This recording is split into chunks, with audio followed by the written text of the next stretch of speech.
You can reach me by caravan. Now 19, 34 massive tracks with the stunning Oleta Adams, Robert Palmer, Seal, Stevie B, Free, and Chris Ria. 34 top chart hits, including 6 number ones. Now that's what I call music.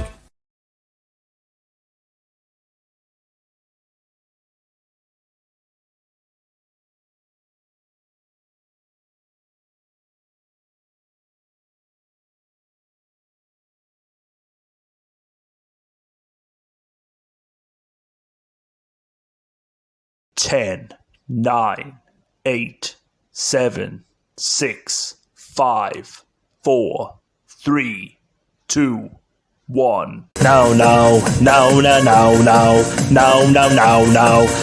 what I call a live stream. No, that's what I call a live stream. Welcome along, Sunday night, 9:30ish. Now to call live stream. Welcome. Joined with my regular guests, Sharon and Leonie. Hello. And as well tonight, we're joined by Susan Badwolf. Good evening. Woo, all hail. So Susan, well, actually, I was going to say Susan wasn't first in the chat, but these are complaining because their comments have been... vanished. I was first in the chat at 6:30. I wrote, "I'm here before Nia," but it's disappeared. 2 seconds after she wrote it, I wrote, "I'm here before Nia" as well. And then I did. Yeah. And then she did. So I wrote, "I'm here before But Nia." quite a lot of us here before Nia, because I think you've upset us, Susan, because with you being first last week, and Simon even jumped in here before Nia. Started some. Well, if Nia's out there watching, I do apologise, Nia. Come back to us. Yes. Come back, Nia. We love you. It was all just for fun. It is. Junie even got in. Get in quick so I can get... Oh, no, Junie's in quick so she doesn't get our lines. Okay. Wise girl. A-star. Also, welcome along, Porky. Welcome along. Going down here, Porky's in. Makamula, welcome along. Evening as well to Simon. Oh, I've already said evening to Simon, who's first in. You're confusing as being first in here. Welcome along to Sean. Everything. Sean's everything and anything. Sorry, I'm drinking. So welcome along to Uncle Albert. And welcome along to the Hills as well. Oh, hold on. Have I jumped there? The Hills are in.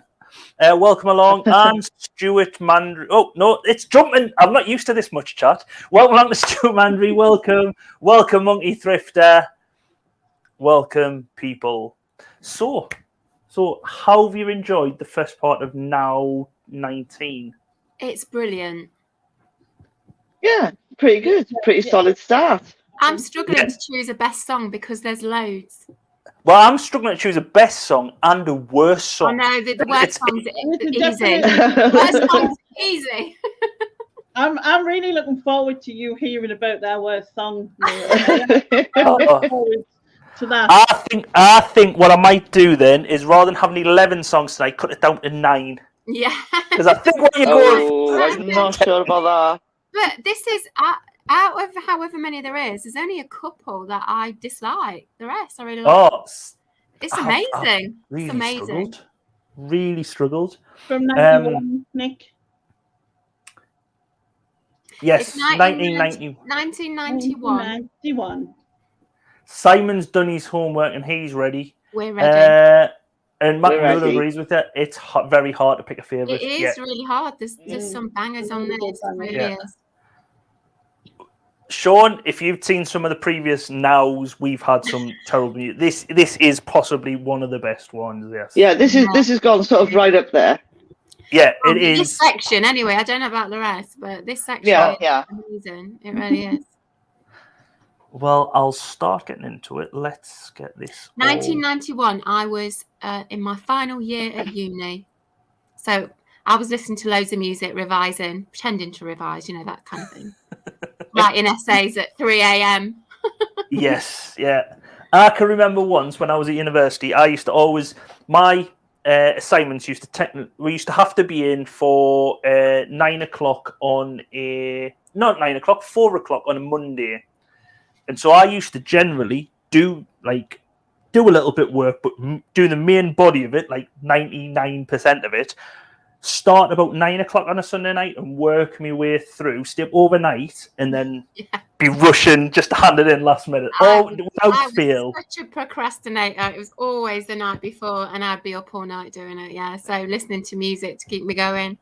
So I know most of these tracks. So I can remember once coming home, bringing me work home, coming to my parents' house. This is when I lived, I think, in Bradford. Coming to my parents' house for the weekend, having meeting up with all mates and everything, travelling back down, but forgetting me notes for this work. And so at about 2 a.m, I'm scratching around.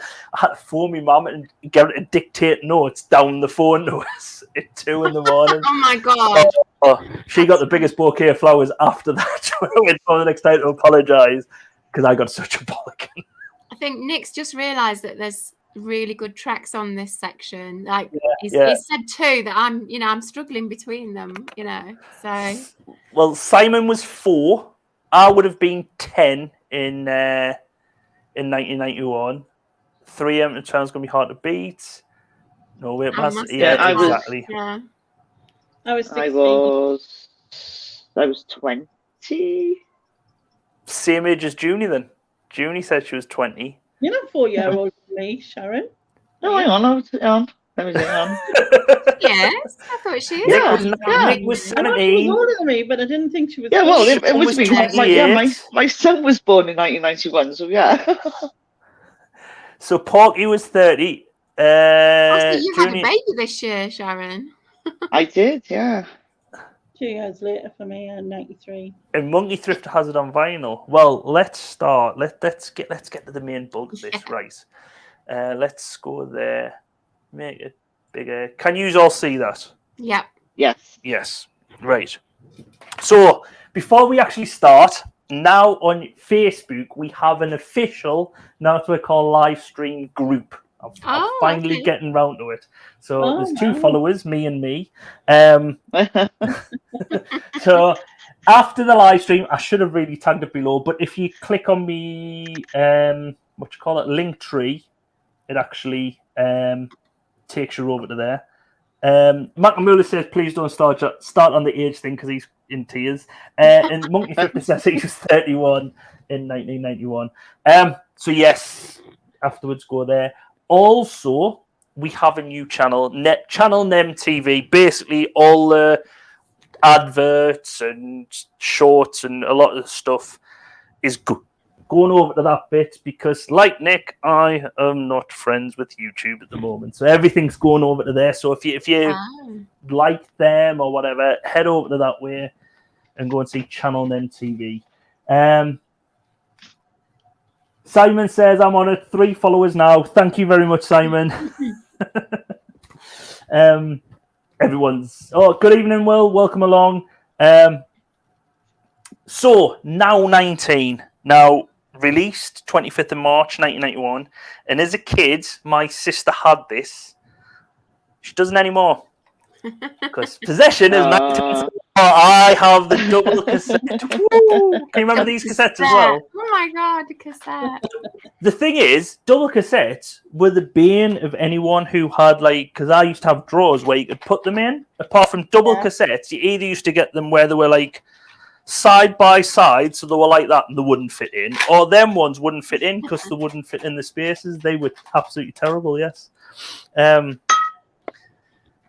But yes, Now 19. So there's a lot of these songs I remember, and I don't know if it's because being young, but I used to love this. One of my favourite tracks back in the day is not one we're going to hear tonight, it'll be next week, but it's Stonk by Hale and Pierce and Can't Relieve. Oh, God, no. I think Neil's in for disappointment 2 weeks in a row, Susan. How old were you in 91, by the way? I was 10. I would have been 10 when this came out. That says a lot, really, doesn't it? Yeah. Simon says you got to love a cassette. Yes. Love the double CD. Oh, like the double CDs never fit in a rack. Nightmare. Yes. Double CDs. If you had, we used to have metal racking, you couldn't fit them in when we were at uni. I agree. But if you like me by that point and you were downloading stuff on Kazaa and stuff like that, and you got like the little thin thin cases, you could get 2 of them in one. So rough with the smooth. See, Simon agrees. He has it. Have to admit, I've just looked at the music on this list. I definitely didn't buy this out. What? Oh, Stuart, it is a cracking track. Cracking album. Right, so moving on to the first track, and it is The Clash. I don't know if you want to take that comment off the screen. Oh, yes. Oh, I do that every week. Right, let's go there. Let's tap into June. Yes. There we go. There we are. Right, who wants to start us off? I'll start. Go on then. What a brilliant track. It's a classic. It's iconic. As soon as you hear that opening bar, it's like you're in there. But it can't be the best track on this album because it's a reissue, and I don't agree with it. It's not a now song. It's a reissue. But it's brilliant. It's absolutely brilliant. Like you say, it's a reissue, but I think I was only introduced to this because of the reissue. Yeah. Because obviously it's from a Levi's advert for the time. But it is a classic. See, looking back to me, this is like from this era, and a lot of the Levi's songs around this time did reintroduce you to old tracks, if you know what I mean. Well, it wasn't for old me, to me good because I tracks. remember it the first time around, you know. Oh, right. Yeah. I think the thing I find odd with this seems to be not in keeping with the rest of the side. It seems to be an odd song compared to everything else. Yeah, everything else is dancey, really, isn't it? Well, Yeah. And this Yeah. Just sort of place. weirdly chucked in there. Now still didn't have the act together because later on in the Now tracks they did sort of clump stuff together. So you'd have like a lot of indie stuff together. You'd have a lot of poppy, a lot of dance, and like rock or whatever. They used to clump together. This is just it possibly put it on first because of how big a hit it become. Well, I read when we were looking it up that this is the Clash's only ever #1, and it only got to #1 because of the reissue. So yeah. I don't even remember the Levi ads for it. No, I don't. Well, I have got to see it. We're going to see it. I've got the Levi advert. All right, tell you what, I have done though since like when I've listened to this the other day, I've sang it loads. It's been like stuck in my head on loop. This song's just been going round and round in my head. But the Levi song, classic. It's sorry, I've got no music on this one.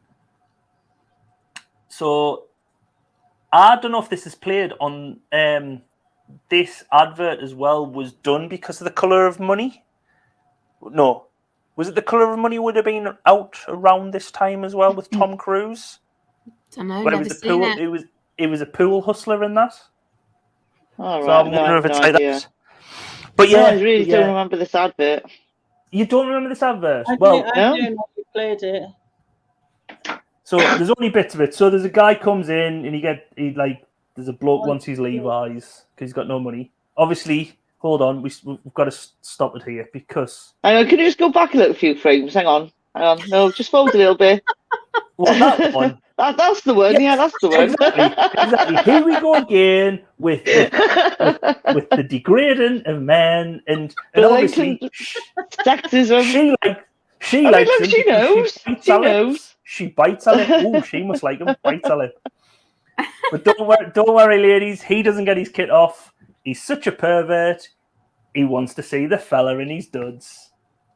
Oh, I remember it now. I remember it from that bit.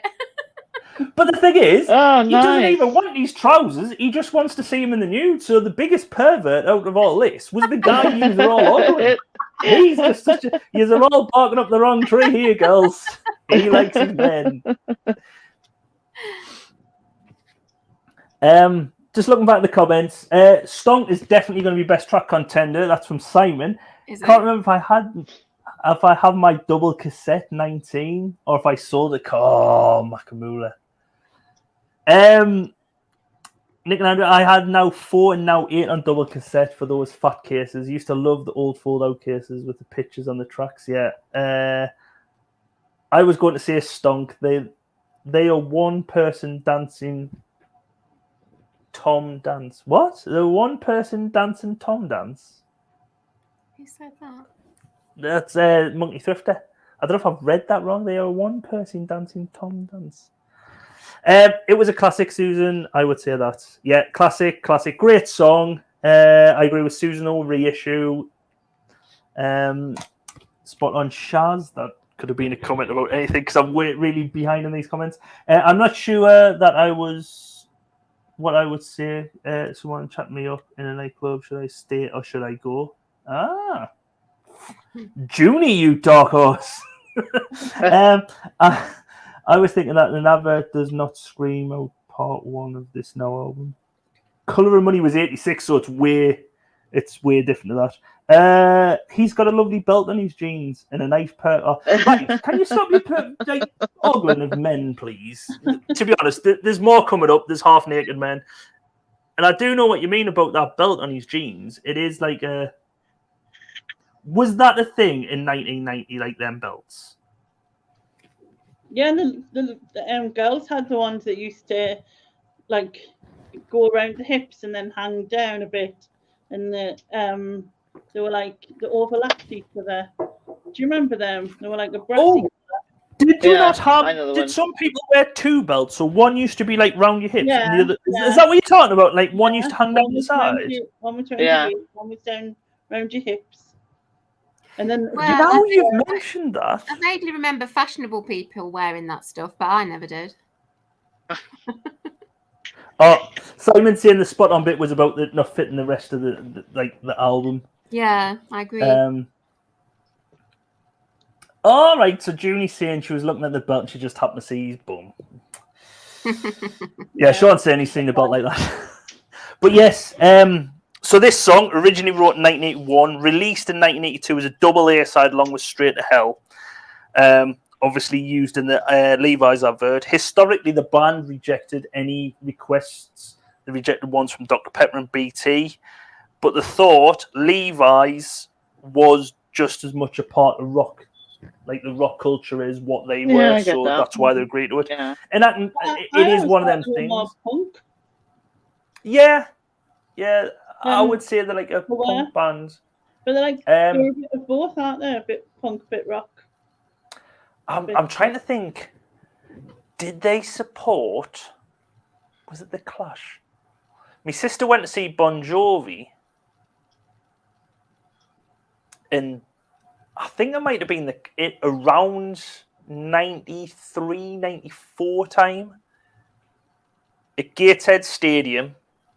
That's where she went to see. That's where all the big bands played at the time, Gateshead Stadium. And she went to see them, and she can always remember because there was one of our neighbours who was there, who was a bit of punk back in the day, and he went to see it, and she said there was 2 of the support bands after they'd been on. He just left. He wasn't bothered about seeing Bon Jovi. He just paid like a load of money to go and see. I'm positive it was the Clash. I don't know though. I'd rather see the Clash than Bon Jovi. Susan might have been there as well. Yeah. There has been many rumours arisen about this song, such as Mick Jones, who we're unsure if he was the lead singer or just one of the members of the band, and his impending dismissal of the Clash. That was one of the rumours going around when the song was released. Or also the relationship between Mick Jones and his girlfriend at the time, Ellen Foley. However, Jones himself says the song isn't really about anything specific. As Susan mentioned, it's their only number 1, 19th bestseller of 1991, and originally it only got number 70 in the UK and number 45 in the UK charts. Is you saying about the opening? How's it go?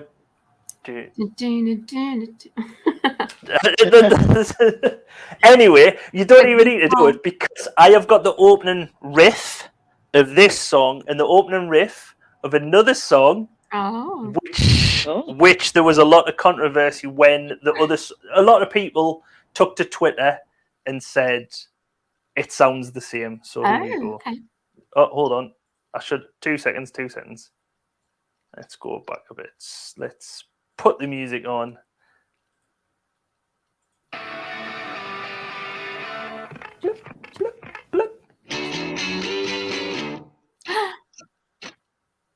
Oh my gosh! Oh, blatant rip-off. What a rip-off! Absolutely. One Direction's hit, Live While We're Young, was accused of copying the riff. But there's a slight difference. There's a slight difference, and they reckon that's how they got away. I don't know where. No.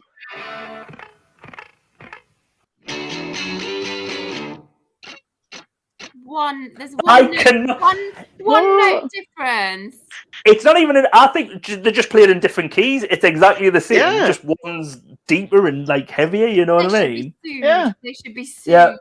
Simon's just said, "Great, now I can't unhear that." Every time you're gonna hear horrible, isn't it? In the station I go, they're gonna hear that. He had cowboy boots on mine, that guy, because Shaw's just said, "Yeah," and the cowboy boots. So the guy in the Levi's advert, for all you Oglam, would a cowboy boots be a deal breaker for you? Julie says she had them belts in the 90. For wearing, obviously, not anything else. All right. Judy, I'm not going to go there. Yeah, it says Judy. Levi's button fly 501 jeans. Now, Uncle Albie said I do like a button fly, because a button fly, when you go into the toilet when you're a lad, you can just go top one, and if the well-made jeans will go like that. But if you get cheap jeans like I once had, you go and one of the buttons. Don't do that. Noise, like when you go. It's not like flopping out. Don't worry. It's just the buttons like popping. It's your socks falling out. Socks. Yeah. Socks. I'm glad you weren't wearing those when you were on Laney's Banish bin. That would make it even more interesting.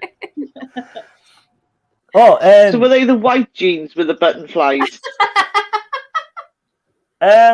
No, I think my white jeans always had. I don't know. The ones I can remember popping was a pair of blue ones, a pair of navy ones, and I used to love them. And after that, it's not like where you can sew another thing in. You always had this gaping thing. Neil, way too much information. Sorry about that, Will. You got a little great stand recently. Yes, we're coming on to that Monkey Thrifted. Don't you worry. That is coming up. Some people hate button flies. Pain in the ass. Button jeans from Primark. It was probably before Primark, actually. If you liked around the men's tights and nightclub, Laney, you would hear that jeans. Julie's revealing quite a lot this evening. She's quite a dark horse, is Julie. Yeah. Loitering around the nightclubs with her belts and stuff. Yes, I know. I'm going to try and bring her back in, actually, because, right, coming back to this song, it's been heard a lot in popular culture with films and everything. 28 Days Later, Rugrats Go Wild, Iron Man 2.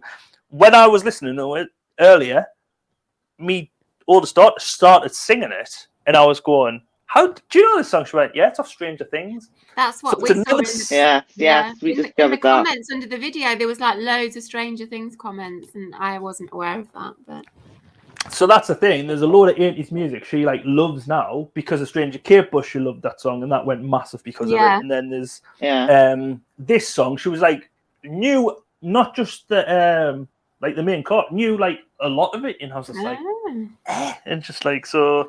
It's possibly on a Spotify list. It's been done in video games, Cry 4, and it was also in the film Cruella. The music video for this sees the band playing at Shea Stadium in New York, and then going around in a Cadillac as well. But this is an original video, isn't it? That's the original 82. video from back in the 80s, you know what I mean, when they were doing stadiums in America. It also brings us to our first lookalike. So, who does... Right, there's a bit of controversy about this. I don't know if well. it's Controversial. but he's the one who's singing it anyway. The one who's singing it here, if anyone is a Clash fan, and we apologise, but could you tell me, is this Joe Strummer or is it Mick Jones? We don't know. It's Joe Strummer. It's Joe Strummer. Mick Joe Jones Strummer. Left the band. He started it, he created it with other people, and then left the band eventually. So that's Right.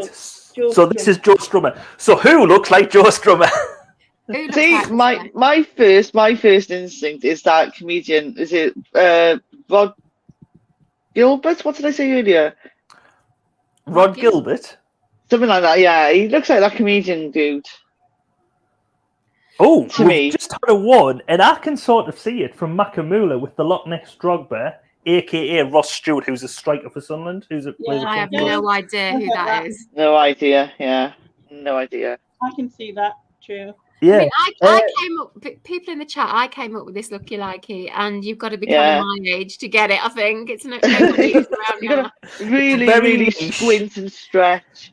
And the thing is, the next clip gives it away, so I can't get on to the one who I said, which is Rob Brydon. I thought Rob Brydon as well, Yes, as well as I can Sharon. see that. I can see that as well. Yeah, Rob Brydon. Yeah. Nick's back in the room. Yes, we're still on track one, so we've just waited around for you, Nick. Don't worry. Stall said they wanted to use Gateshead Arena, but they had to settle for New York. Potato there.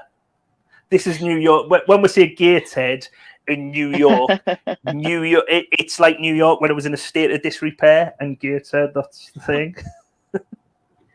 It's not Cliff, no. Not Cliff, no. It's not Cliff. It is someone in music. It is someone in a band. It's with someone 3 in a band letters. of the same sort of era, yeah. Very, very niche. It's not Yeah, I think this niche. needs to go. This needs to go down on the same level as Neil's looking like he's. I gotta be honest. Excuse me. I'll judge that on me one's coming up. I think I've got another couple. Yeah, okay. So you've getting mine at least. A great band. No one's going to get it. Let's face it. No one's getting it. They're not going to know. Who is it, Susan? Who is your lookalike?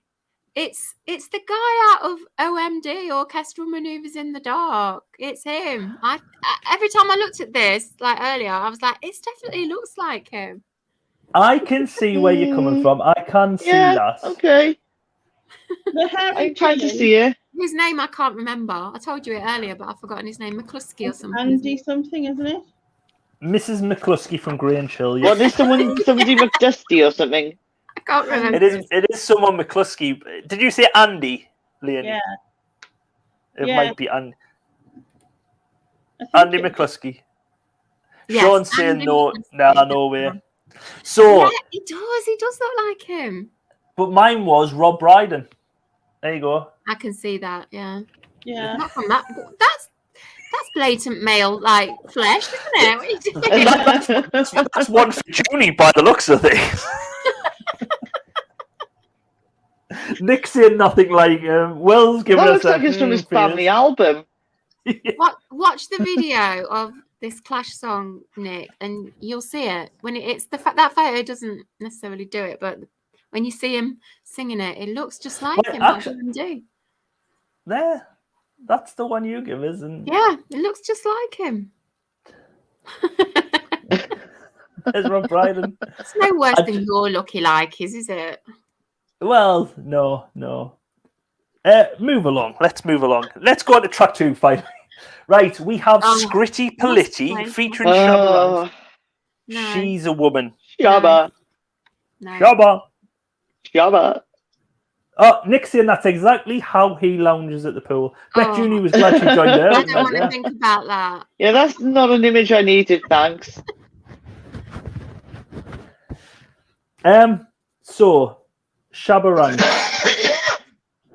Oh, Laney's muted. You go first, Sharon, on this one. Oh, why is Shabba Ranks even on this?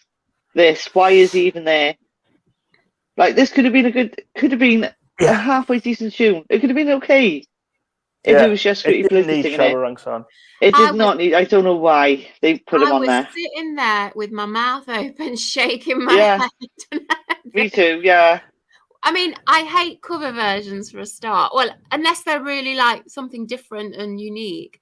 Cover Well, this versions- is different to the Beatles version. So this is different to the Beatles version, and as Sharon said, it could have been good, but then Shabba Ranks appeared, and Yeah. oh no. I mean, I do like Shabba Ranks in I don't. in his genre. Like, I don't know. It's just wrong. The song's wrong It's just for what they did with it. awful. Yeah, it's just all wrong.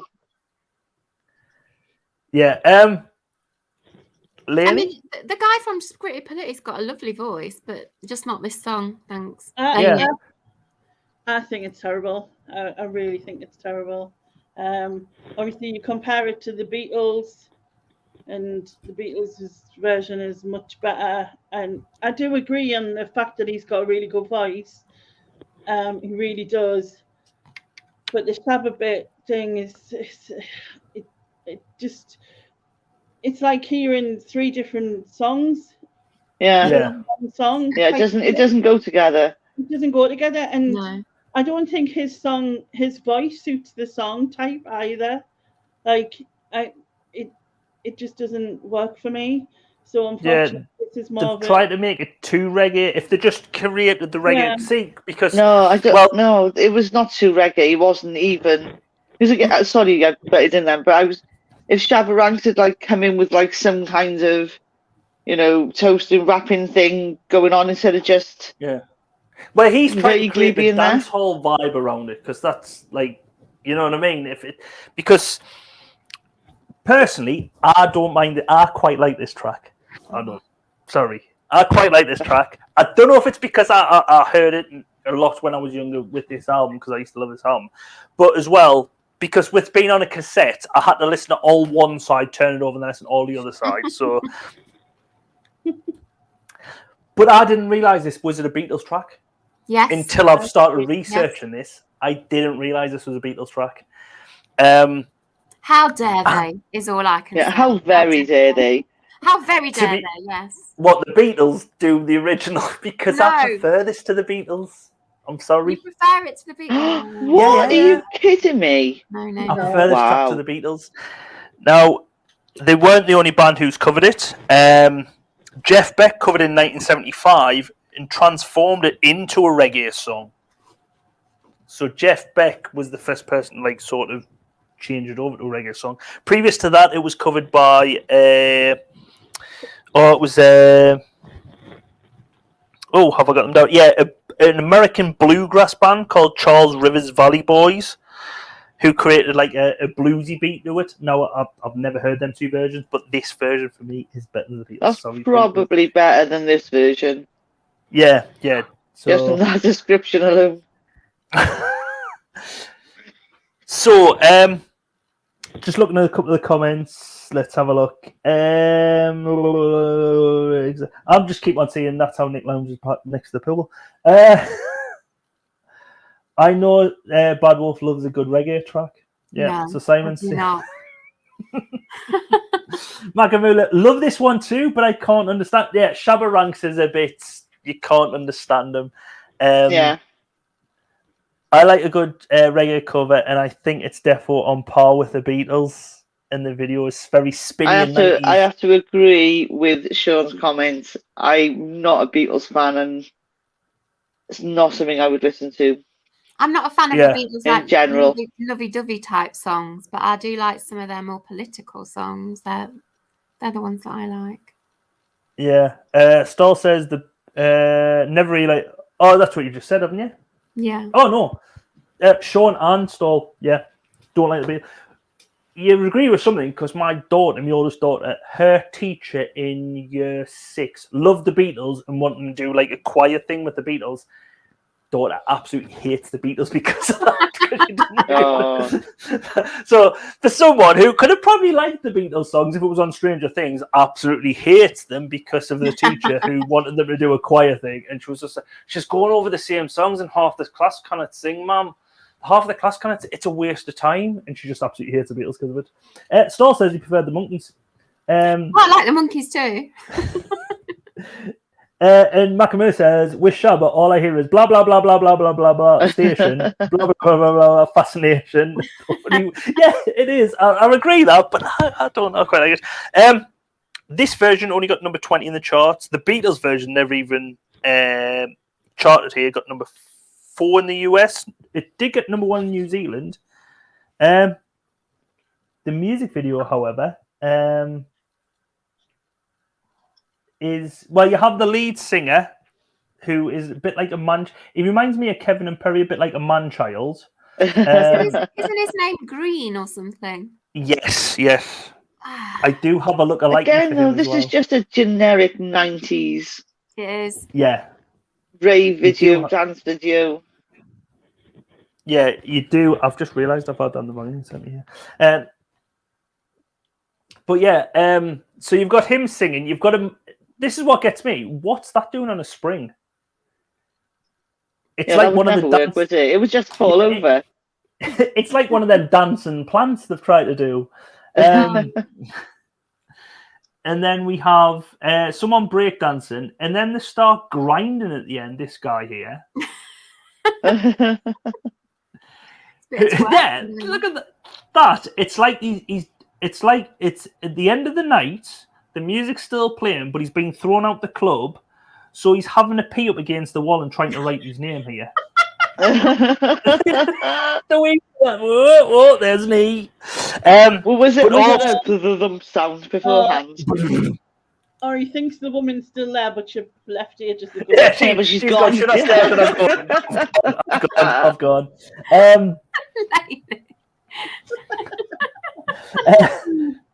Monkey Thrift is saying everyone liked the monkeys. I thought my missus was joking when she told me to turn the monkeys off. Then I saw her face. Oh, Porky, well done. Spaced out on acid, Sean thinks. And Stoll said we've all been there. This guy, though, was like he was trying to be Bez, because at one point he's doing all this. He is trying to be like a Bez, isn't he?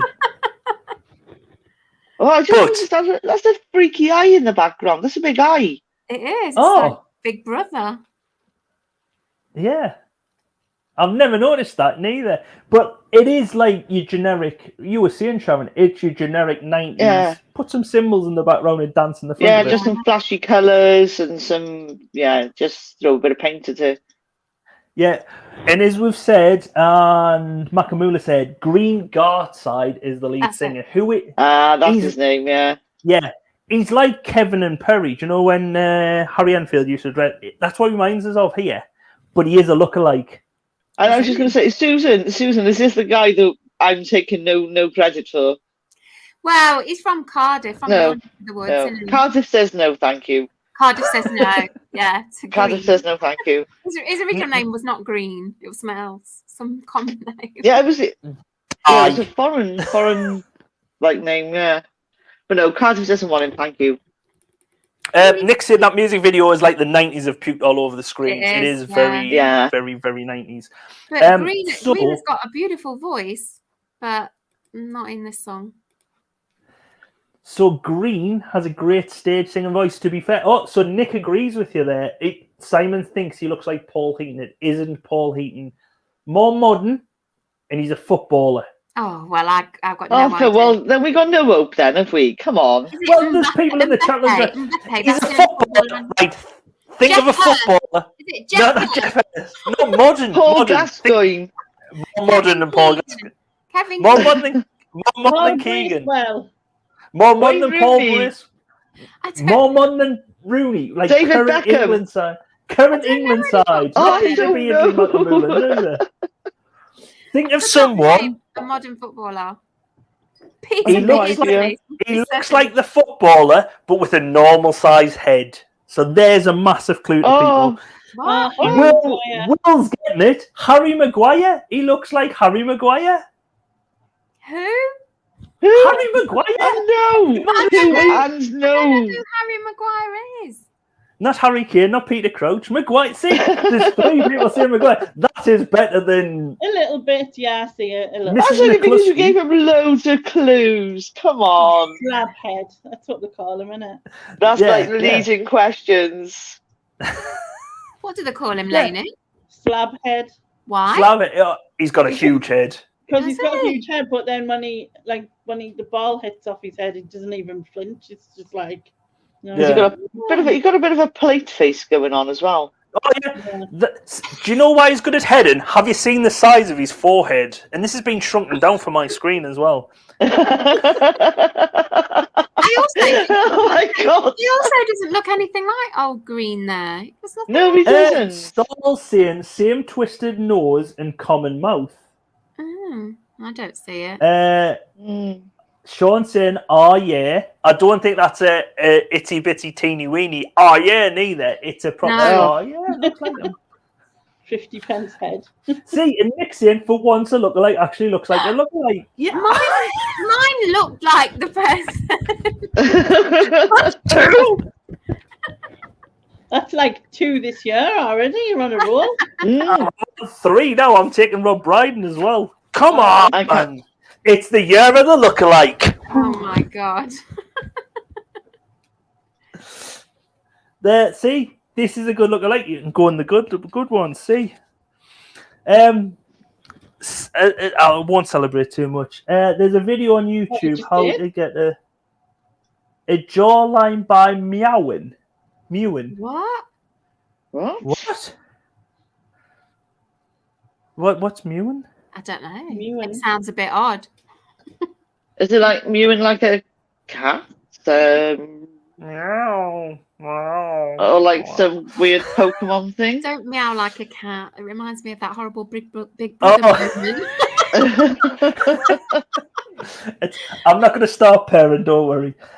We'll move along. We'll move along. Yeah, let's move along from this horrible song. Yeah.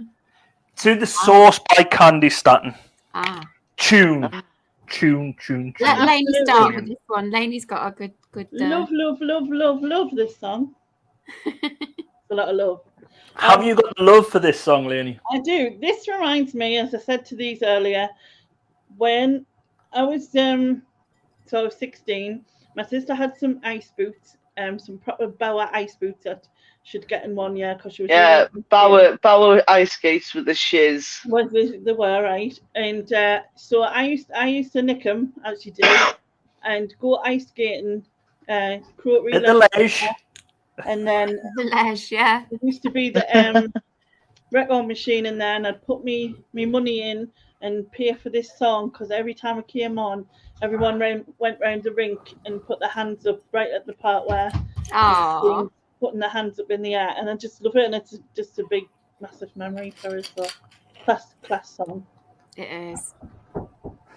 Don't I know. love it. I love it too, and I love Well, Candy Staton's voice. I was going to say I learned something new because I did not have no idea until earlier on that Candy Staton was the singer on this. I would have had no idea. Yeah. Stall saying Candy Staton can do no wrong. Also, he said it's called mewing. You can do it with your tongue, and it squares your jaw. Does it? I think you need to send us a diagram there, Stephen. I think you need to do a demo for us, yeah. Yeah, Is definitely. that when you're getting your photo taken and you've got a bit of and if you put your tongue to the roof of your mouth, it like makes it go up or not? I don't know. Also, Will said Green Garside looks like it used to be known as Paul Julian Strothmeyer. That's it. That's the one. That is it. Yeah. Simon says original and the best. Nick saying now we talking. I remember singing this song at the top of my lungs in my Nova with the sunroof wide open. Did you have a Garfield stuck on the window by any chance there, Julie? Oh yeah, Garfield, totally. Oh my god, those Garfields in cars. I remember those. Yeah. In Fido Dido as well. Can you remember him off the 7-Up advert? Across the back windscreen. People used to have them on the back windscreens. Like the boy what? races. No, don't remember that. But I remember the. Can you remember Fido Dido off the 7-Up advert? They used to have him like relaxing. No. What I'll do, I will. Yeah, you'll have to link a picture. I'll link a picture on the official. That's what I call a live stream Facebook page. Yeah, please go over and have a look. After this, though, Sharon. After this. Not right now. Not right Not now. right now, yes. We got some exciting stuff coming up. Oh, yeah, brilliant. Simon saying, well better than Florence and the Machine. That's exactly it, Neil. Yes. Oh, that's exact. Oh, where you do it? Move your mouth. Right. Yeah, Nick remembers Fido Dido. And Junior saying she might have. My brother used to have the fingers coming out the boot. Like someone was trapped inside. Did anyone have the mooner? Can you remember the mooner blow? They used to No, press the button and he used to moon. I remember. Oh, yeah. Oh, yeah, But yeah, great tune, this. Fantastic tune. None. What I'm going to say, though, you don't like re-releases, do you, Susan? I don't know. And this was originally released in 1986. Oh God. Oh no, Susan! You're breaking your rules. Well, I've not voted it. I've not voted it best song though, have I? All right. So originally released in 1986, the song was then remixed and re-released in 91, 97, and 2006. Oh, I think we had this conversation. Yeah, that we didn't know if this was the original or not because there's so many like different versions of it. Anyway, yeah. When I done the video for it, I went through so many videos and I was like, which one's original? And I didn't really know. Yeah. The original Candy Stanton track that she recorded was a direct-to-video. So sometimes I feel like throwing my hands up in the air. That was done as an a cappella recording. It wasn't originally for this song. And it was for a 1980s documentary about an obese man who was trying to lose weight. Now, Stanton couldn't remember actually recording that song. No way. She had no recollection of recording the song. Stanton said she couldn't remember having recorded a song called You've Got the Love. It was only later she realised she had performed the song years earlier on a documentary. The producers of the video had selected the song for her to sing, but she had no funds. But as they had no funds to pay her, they donated half the copyright and the publishing to Stanton. Oh. So she would have made money off them passing it on to the source, who obviously incorporated it into their electric beat, you know what I mean? It's been voted loads of things. Mixmag voted it 33rd best dance track of all time in 1996. It was voted in the top 110 songs you must own by Q Magazine. Time Out in 2018, the 7th best party song of all time. Pop Matters, 15 landmark dance tracks, and that was even last year. It's definitely a good dance tune. It is a massive dance track. Like we said, it was done in 1986 originally. It probably wouldn't have been known because it only got 95 in the charts. In 1991, it got number 4 in the charts and was the 31st best-selling track of the year. It's a massive thing. It does remind me, though, of the ending. If anyone knows this, I only know because my wife's a massive Sex and the City fan, but the end of the original series of Sex and the City is when Carrie finishes off her thing and then walks out of her flat and walks on the street and everything's happy and You've Got the Love players. Never seen Sex and the City, so I don't know. Me either, so... I just had to get in that my wife's a big fan because everyone was like, oh, you like Sex and the City? No, my wife's a big fan. I've seen all of them because she's watched them. And obviously I was in the room, so I had to watch them. But yeah. You've just been a really good husband. Yes, I'm just being a really good husband. Yeah. Yes, Sharon. I just know that's a kitten heel, this. That's just because I'm a Manolo brother kitten heel. But yes. Who mentioned it before? Someone mentioned before that Florence and the Machine covered it. Simon covered it. I've never heard that version. Oh, you know, she covered it in 2008. It got to number 5 in the charts, and then in 2010, Florence and the Machine and Dizzy Rascal performed a mashup of "You've Got the Love" and "Dirty Cash." Which was really? Oh, I'm gonna have to write that down. Hold on.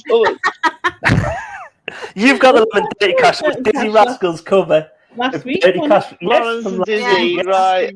I'm going to check that out afterwards. It's called You've Got the Dirty Love, right? Oh, Okay, And that was I'll go with I'm gonna that. have to look that up. in 2010. Got to number 2 in the chart, so the highest charting one was that number 2.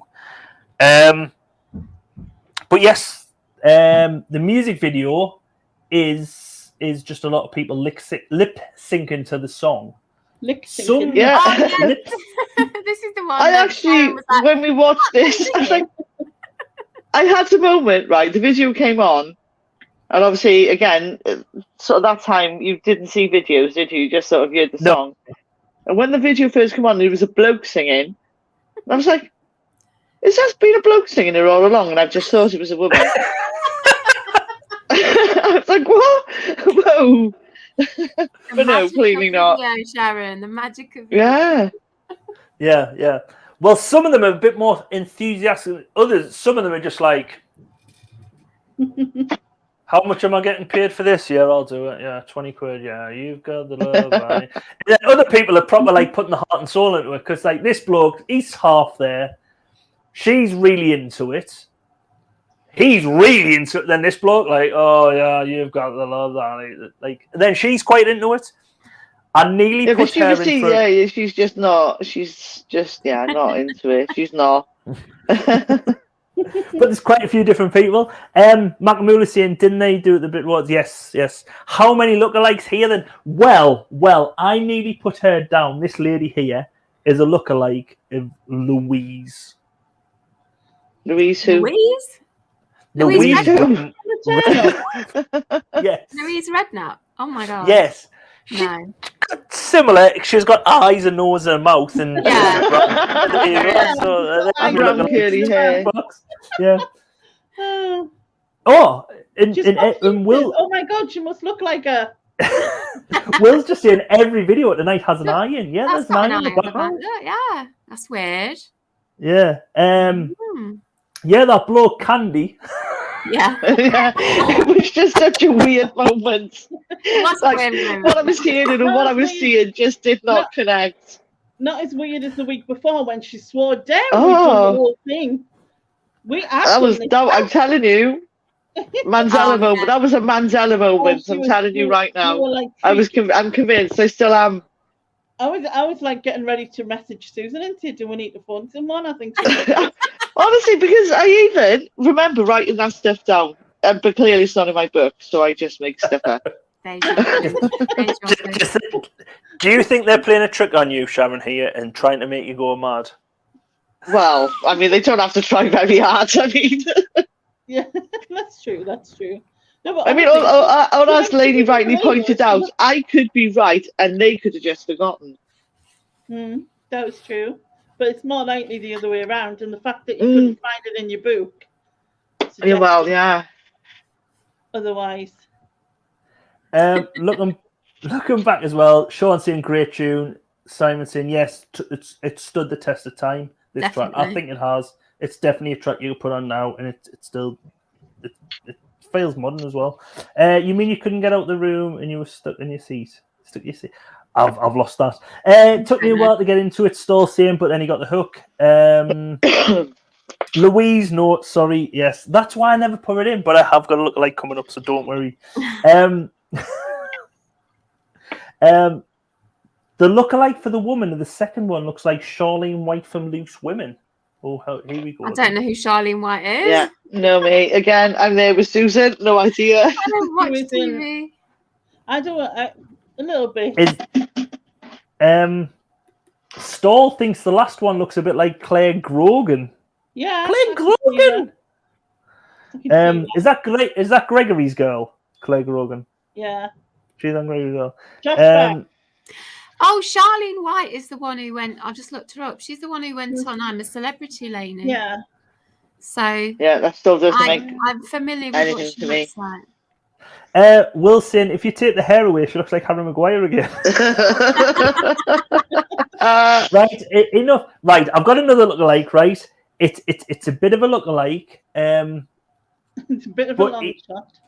He's not just a look. He's the Asian lookalike of this person. Right. Right, is he a footballer? Let's ask that straight off. No, he isn't a footballer. He is a presenter. Okay, right. So it might be in. I can't think of anybody he looks like. Nope. I think the soap powders. Soap powder. Soap Yeah. powder. Yeah, a presenter who ended up doing soap powder adverts. Jazz. Yes. I don't know, some washed up EastEnders actor. No, Some washed up Connie actor. no. Washed up footballer. To be honest, when you Washed up footballer. he has got a look, and I don't know if just because I've been running the risk here that he looks a bit like Jimmy Mystery. But Who? Jimmy What? Mystery, he had an affair with one of the. That doesn't narrow it down. I was going to say he had an affair with the dancer off Strictly, but that doesn't narrow it down to anyone who's been on Strictly. So, but yes, he's a radio presenter who got banned. It's not Kevin from. Maybe Travis. It's not Amy Travis. It's most radio presenters are. Yeah, like you don't really see radio presenters. Oh, this is not really He's more famous than just radio presenters. I'm trying to think of radio presenters who've Right, finally, Will is getting it. It is Danny Baker. Like Danny Baker. Danny Baker! Oh my god! Oh, you could have got you could have got a better. I can kind of see where he's coming from with that. Like the But that's not a good picture of Danny Baker for comparison. That isn't a good picture of Danny No, Baker. it's That's because I was not. running out of time. So that was running out of time. Like me, I can kind of see where you're coming from. The eyebrow thing going on. I'm sorry, Yeah. we could have sat here for a year and I would never. Yeah. Junie says, "I know who you mean," and slightly not much, with Jimmy Mystery. No, Right. that one's going in the reject looky likey bin. Sorry. Yeah, with the Says rest he of them. can see Danny Baker. That poor chap in the video won't thank you for Yeah, he's as much like Danny Baker in that he's got an eyes and a mouth and a nose and Yeah. He actually looks like the lead singer from OMD as it goes.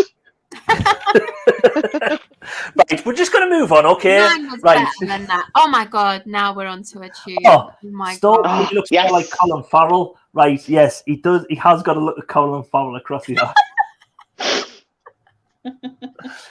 Okay, Colin Farrell. Right. Move on to KLF. Yeah, we'll move on to KLF. Oh 3 my LM. God.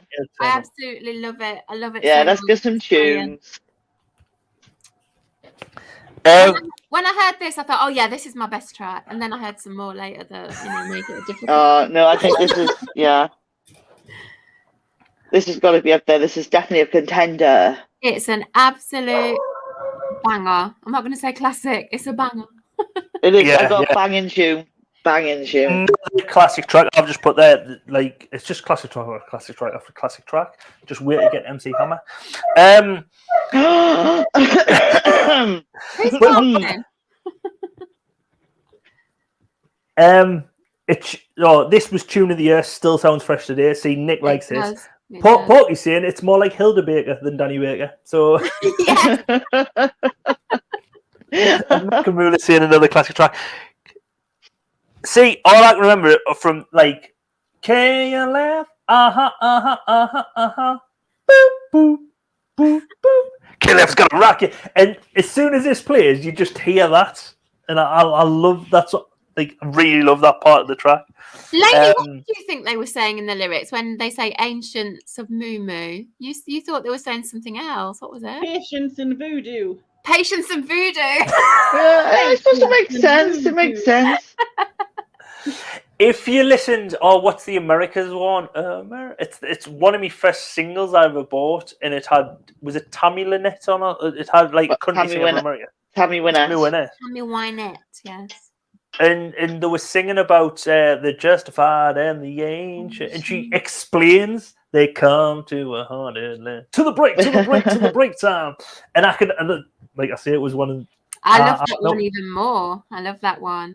so much. I had that on 7-inch single, and I think it was the first 7-inch single I ever got. I think that might be my first track I ever got. Either that, because I'm thinking that might be after this song, because if it is, then Pray by MC Hammer was my first track I ever got. Oh, did you just really admit to that online? Oh my God. Yeah, I was a massive MC Hammer fan. To me, that's like a childhood trauma memory. To have I loved yeah. MC Hammer. We'll get on to him soon. we will indeed. Oh yeah, and they drive an ice cream van. Yeah, What a line! totally. I mean, what a line! It's so fantastic. Porky's saying shaking their doo-doo. Yeah. Yeah. Nick saying the KLF nailed the form for 3-minute slices of epic pop, and then and then burned brightly, then vanished. Well, they did burn. They did burn. I've got that coming up. They're like legends, though, aren't they? The KLF, I love them. Yeah. They actually, when Nick's saying about, they released a book called How to Create. I think we mentioned this when we're done. Yes, the Time Lords one. The Time Lords one. They released a book of how to create a pop track, and it was a massive bestseller. Simon said, the thing is, I never really heard this track before. I did my homework, not like some other tracks on this album. It's just brilliant. So he must be really young then to have not heard it. Simon, I think, was only 4 when this was out. And again, they went out and burnt £1 million. Yeah. Yeah. Because what is it? What's it, Susan? You put it in the chat. What's it? It's KLF is. Their KLF. Yeah. Copyright. I've forgotten. Let me quickly go and look again. check in the chat, quick. Well, because we wanted to know what it meant. KLF. Copyright Liberation Front. That was it. Yeah. Because I think these were one of the first people to go after like sampling, weren't they? Were these one I don't know. But there was numerous versions of this released as singles between 89 and 92, and in January 1991, this is when it hit big. Got number 5 in the UK, 61st bestseller of the year. Oh, sorry. Yes. Oh, I've deleted. Did it get to number 1 in the UK? Number 3. I've deleted what it got to in the. It was the 12th bestseller in 91. In the US, it got number 5, 61st bestseller, and number 1 in Denmark and Finland. Now, KLF were invited to perform at the Brits the following year, 1992. And for anyone who might have heard this track or whatever, Nick's saying he thought it was number 1. I think it might have been number 1, yes. Yeah, he's saying the £1 million. Sean saying it brings back nightclubs. I always thought Moo Moo as in robes, Moo Moo Land as in old people's home. All right. Magnum's saying all their tracks were made as a joke to show how pop hits could be made. Yeah, but they nailed it. You know what I mean? They did. They did. It did get to number 1. Yeah. In the UK, yeah. So number 1, so to get number 1. So the year later, so if everyone's heard this track, this is what it sounded like when they played with Brits, when they collaborated with the Extreme Noise Terror, who were a punk band. Okay.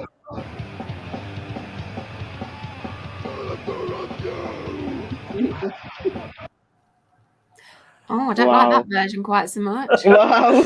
Wow. It was basically 2 fingers up. I was just going to say that's a massive 2 fingers up. In the music industries, in the like, because the Brits around that time wasn't so much for the public and for people to watch, like an award ceremony like MTV had created. It was more for the music industry, for them to perform. And at the end of the song, Scott Peron, who was part of the KLF, said KLF, because a lot at the end of the song is KLF has now left the building. At the end of this song, they said KLF has now left the music industry. Oh. And they did about a year later. Nick's in quite a remix, yeah. Is that English? I don't know. In Storm thinks he needs a fisherman's friend. As well, at the end of the performance, just before he said KLF has left the music industry, they produced a machine gun on stage and fired blanks over the audience. No way. Oh my God. You see him there on stage with a machine gun, like a semi-automatic machine gun, fired blanks over the stage. But as we've said, they burnt £1 million as part of the K Foundation. Burn £1 million. It was part of an art project. Yeah, some fucking art project. Yeah. It was £1 million back in 1994. So this would have been when they were out the music industry. Do you think some of them now are like, oh, do you know what? I wish I hadn't burned that £1 million. I wish I'd just pocketed some. The £1 million back then is worth 2.1 million. This and Doctor and the Tortoises were their two number ones. Just donated it to charity or something. Well, that's a bit like what Joe Reese had done, because he said he was going to shred it, but he'd shred fake money, then he'd donate the others to charity. So they could have done that, yeah. Because like you said, to me, that to do it to real money is just. Again, there was no saying it was real money. There was nothing to say it wasn't fake money. Yeah. All I'm saying, tax write-off. What, and accidentally said, do you get says the accountant, yeah. Yeah, no, because technically it's a £1 million project, so they've spent £1 million on that project. Yeah. So it's a lot. If that project went on to make £2 million, you would have £1 million worth of cost. So you would only make if it made £2 million, you would make £1 million worth of profit or whatever. So this is technically a tax write-off. So all I'm saying is a very good way to do it. You know what I mean? The music video sees the band on like a massive soundstage playing, along with or what are they called? The Children of the Revolution. Yeah. Who seem to be pointing a lot at the side of the stage. They just seem to point. And then they're pointing again. It's like they're doing a crap Saturday Night Fever at times. Oh, do you think they come across like a job lot of those like cloak things? They're like, right, what can we do with these? Yeah. It's a bit like the Ku Klux Klan or something. You mean the Blue Klux Klan? Yeah. And then you also see the rest of the band driving around in the Ford timeline, which we've seen again in the Doctor and the. Yeah, we couldn't decide if that guy in the passenger seat was someone or not. Yeah, I thought he looked a bit. You have a looky-likey for the guy in the passenger seat. I thought he looked a bit like Roger Moore for a second. Or the lead singer of OMD. Could well be. Do you think the lead singer at OMD is just a master of disguise? He's got that generic face and no one. He's got a generic face that looks like everybody. Yeah, but that was the car. It was an old Ford something or other, and they'd done it originally back in. And again, another tax write-off. I bet he was a car nut and like a petrol head. The Gateshead Stadium equivalent, the air stewardesses pointing at the exits. Sure, they're thinking they're just trying to get rid of them cloaks by, they're not coming off. The Pointer Sisters. Oh, well done, Storm. Yeah. I remember watching the footage of them burn it, and they were in an old abandoned house in the middle of nowhere. That's see, I call bullshit on that. I don't think they burnt £1 million. It's crazy. Well, whatever they did, it was a success because we're still talking about it, aren't we? Exactly. 30 odd. Yeah. 30 right, moving on. Don't talk about age. Oh my god. Oh my god. This is another absolute banger. Love this song. Unbelievable. I love this track. Love this track. It's so good. Yeah, because I was like, KLF, that's the best track. And then I heard this, I thought, oh my god, this might be the best track as well. So yeah. Loved it. Oh, Nick's saying they tried to sell the Ashes as modern art when they couldn't sell it. So they were a bit ahead of Banksy, where he tried to shred his painting after it sold, wasn't he? That's sort of, yeah. who we're possibly seeing later on because Massive Attack are coming up. And supposedly a member of Massive Attack is the Banksy person.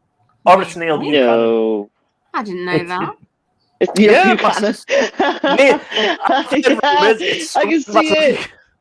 Oh, Neil Buchanan's also been quoted. I would prefer Neil Buchanan. That would be brilliant.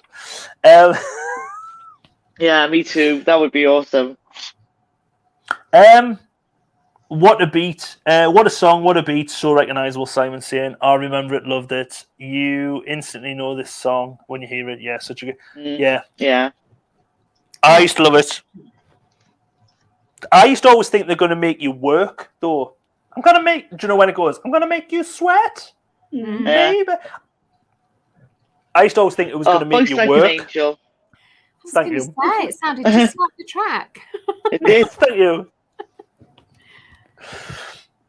Well, I could have lip synced like the woman probably here, who's Zelma Davis. Okay. Because in the music video, Zelma Davis was lip syncing to the actual, and it was what was her name? I've only got Wash. Her surname's Wash. Martha Wash. Vocals. We looked around. Yeah.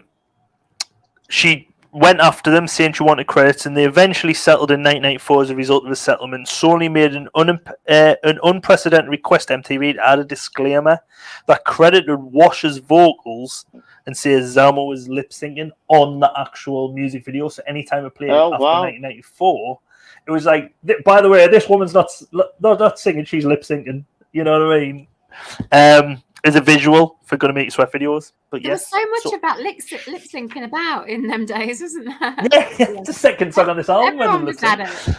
Yeah, but it was the debut single for C&C Music Factory, the debut single from the lead album, Gonna Make You Sweat. It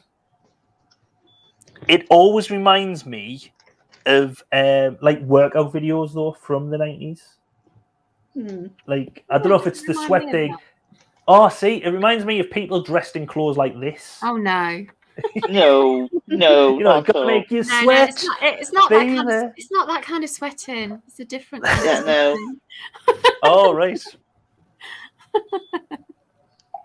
I get what you mean. I'm so wrong. Sorry about that. That's so wrong. For Makamula, it always reminds them from the film Evan Almighty. Now, it reminds me, when you think of videos, of this from The Simpsons. They've done an episode. Can I just interrupt a second? Sorry. All right, yeah. But can you tell Nick that he's too old to write AF at the end of his words? Yeah, Nick, you're not cool. Like, come on. You cannot write AF at the end of his words when you're above our age. It's just not. Lainey, you're interrupting him doing his TikTok dance. Will you stop it? Yeah, get your slippers back on, Nick.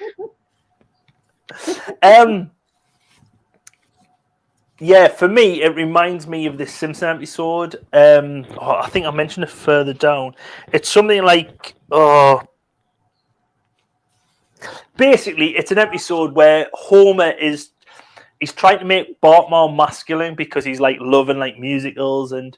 Oh, who was the original producer of Hairspray? Like the director, he makes a guest appearance on the thing. Can I just interrupt again? Yeah.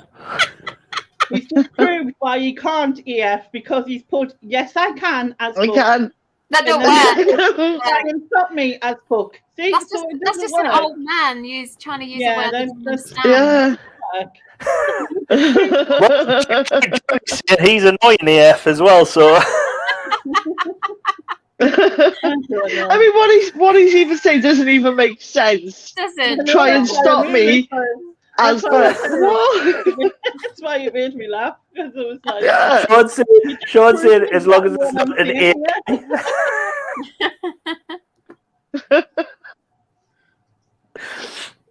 A. Simon saying he remembers this episode of The Simpsons, funny episode. Yeah, so Homer's trying to make Bart more masculine, so he tries to take him hunting and fishing and different stuff. But he goes to this, and I think it's a steelworks, and he's getting shot around, and he's like, and the alarm goes, and then all of a sudden, all these disco lights come out, and the guy goes, Homer's like, "What are you doing? What are you doing?" And the guy goes, "Oh, it's break time. What we do now is have a disco, and then Gonna Make You Sweat comes on. They're all like dancing away, like, and it's just really funny. And Homer like panics. Really good. I never watched The Simpsons, so Yeah, It's really good. It's when The Simpsons was good. That's all I'm saying. Yeah, The Simpsons was good. I'm trying to look back now because I'm lost between all the AFs Nick's putting on. I think this video, this CNC music, this is the one with the guy with the hair that is so flat. He must have had a spirit level on it to get it that flat. It was where he's got so the flat top. Yes, Yeah, I've seen that. flat top cut. Yeah. We were like, "What the hell?" That I hair can is just- remember. Was it? Oh, what was it? Was it Kid and Play and House Party where they used to call him Eraserhead? Hey, Yeah, Eraserhead. Yeah. I'm just looking down some of the thing. Choosing best is going to be hard this week. Yeah, still saying choosing best is going to be hard this week. Junie saying the band stopped recording in 1996 after Cole's death. In 2010, CT Music Factory formed with Eric Cooper replacing Cole. Original members Freedom Williams acquired the trademark rights and the name in 2006 and still tours under the moniker. New York City, New York, USA. Just reading what Junie's written. I remember Nick tried to do hair like that in the 90s. And he thought he was cool AF. And he was wrong. At least Journey puts it in the right context. Exactly. Still saying Martha Wash is great. Maybe she's cool as AF. One for the lads. Olivia Newton Bomb workout tune. Was in the 100 Greatest Dance Songs. Therefore deserves a spot. Yeah, it's a brilliant one. It's wonderful. Yeah. I actually have the flat top comb that they use as a spoon. Store's got everything. This song, though, again, got a load of like accolades. 100 Greatest Dance Songs. It appeared in. So this actually crossed the pond as well because it was massive over here and massive in America. So it's like being named in the 100 Greatest Songs in the 90s. 100 Greatest Dance Songs. This is UK and US. Vibe. Best EDM, which they changed the game in the 90s. 101 songs you must hear before you download. So even modern stuff, 101 greatest. There's too many to mention. Again, song played in many films. Yeah. Sister Act appeared in, Man of the House, Space Jam, Something's Got to Give, Old School, Robots, Jarhead, Chicken. It's a load of films. I've seen none of. None of those. It was the opening in The People vs. O.J. Simpson, one of the episodes. It was the opening that. It's appeared on The Fresh Prince of Bel-Air, the TV show Flash, and also it's called Homer's Phobia because Homer thinks Homer's Phobia. And this, yeah, the song was the song and video was parodied in 1994 hip-hop mockumentary Fear the Black Hat is Coming Pet the Pussy. A solo single from Ice Cold. I need to try and see that because I've never ever seen that mockumentary. God, that sounds like just somebody opened their mouth and words fell out. But yes, it got to number one in Austria. It done very well in the Germanic-speaking countries because it got number one in Austria, Germany, and Switzerland. Also the Netherlands. Number 3 in the UK, but number 1 in the America in 1991, where it was the number 3 bestseller of the year. And in the all-time US Billboard chart, it's 187th. It was actually covered and remixed with what was it? Rock the Party with DJ Bob Sinclair in 2006, where it got number 3. Who Who's covering classics like this? They don't need covering. They're just perfect as they are.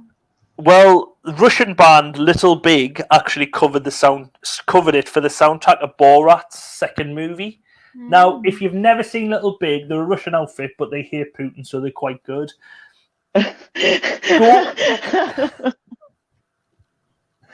Go over and like just get a pen, write it down. Little Big. They've got Skibbity Bop is their main track where they do all this.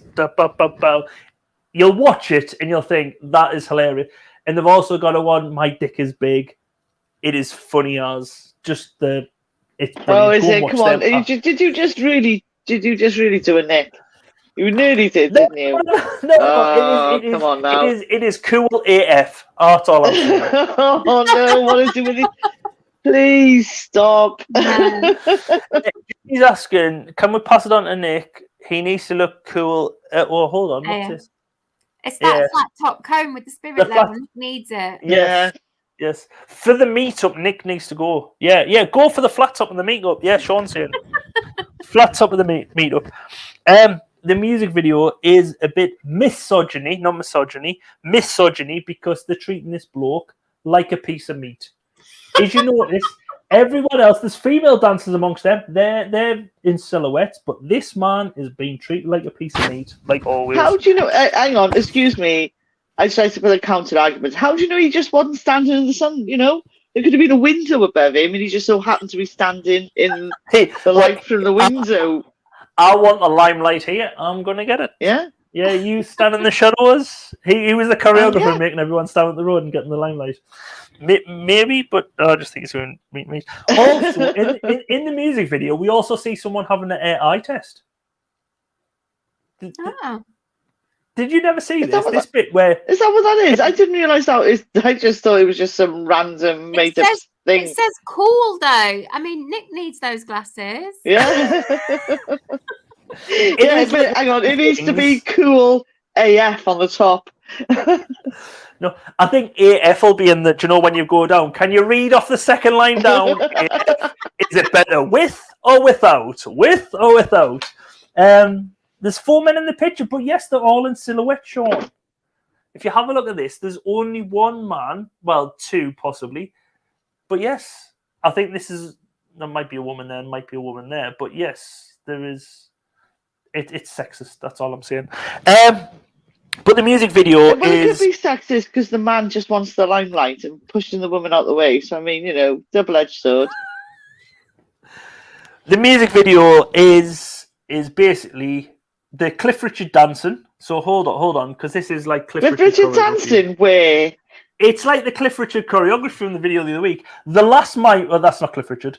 I don't think Cliff Richard would be doing that. He probably put his him out. He was not doing those groin thrusts. No.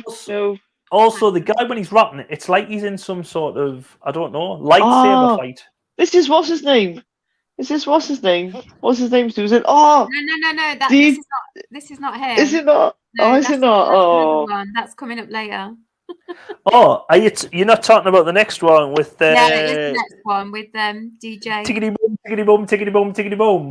Yeah. Oh no, it isn't Tickety Boom. That's a song way in the future. No, it's DJ Mike or something.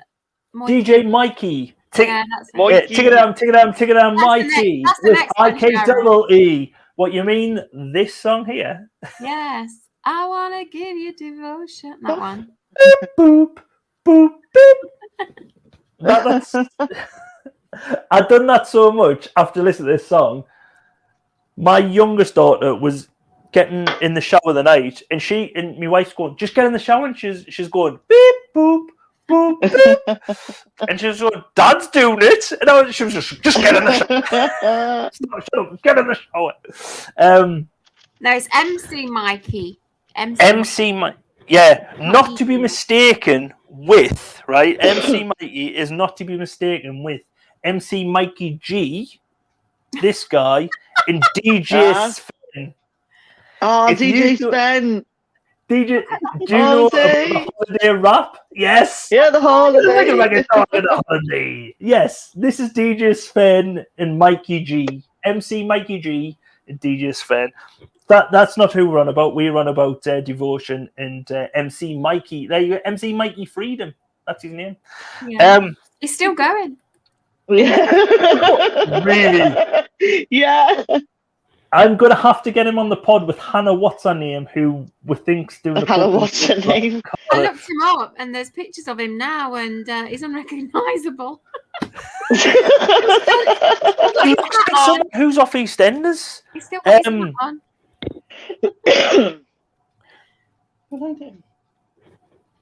Sean, right. So Sean, he looks like Cliff. Who looks like Cliff? Who looks like Cliff? I don't know. Who looks like Cliff. Makamula, do you know Callie? I have a chat with him at the moment. Yeah, right, Phil, I know him, but we're on music now at the moment. I love that song. Yeah, Phil, I played in a video once, right. Oh, you know, my missus loves this song. While I was doing the housework, she was like, this is a tune. It is. I do like this song. I don't know what your opinion's on. I love this song. I liked it, yeah. Yeah, again. It's not the because it's in like really good company tonight, so it's not the best on this side, but it is really good. Yeah, again, it's a staple dance tune. If you were like out in the clubs, you would be listening to this, no doubt about it. I feel a bit sorry for Mikey. I think when this came out, he was like, "This is it. I'm famous. I'm gonna have all the ladies. Yeah, I'm gonna make it. I'm gonna have like 20 gold chains, blah blah blah blah." He's still having to do DJ birthdays, you know. Oh yeah. It Mr. Twisters for entertaining the kids. Yeah, that kind of thing. And nobody knows who he is because they're all too young. Do you think he does magic tricks on the side? Yeah.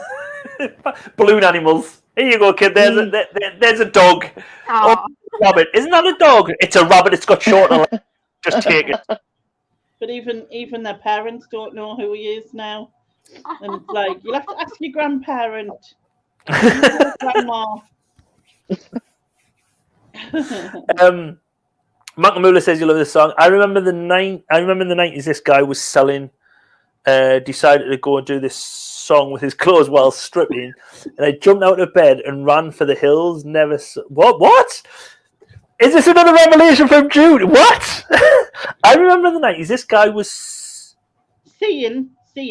Oh, seeing. I thought I seen that as my auntie was perspective. decided to do this song to me and strip his clothes at the same time, and she jumped out of bed. I ran for the hills. Never saw him again. I know.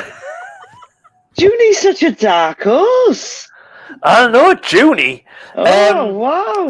Another goodie. Bloke with glasses dancing. Oh, the bloke with right. Oh, you know. Actually, that bloke dancing could be Elton John.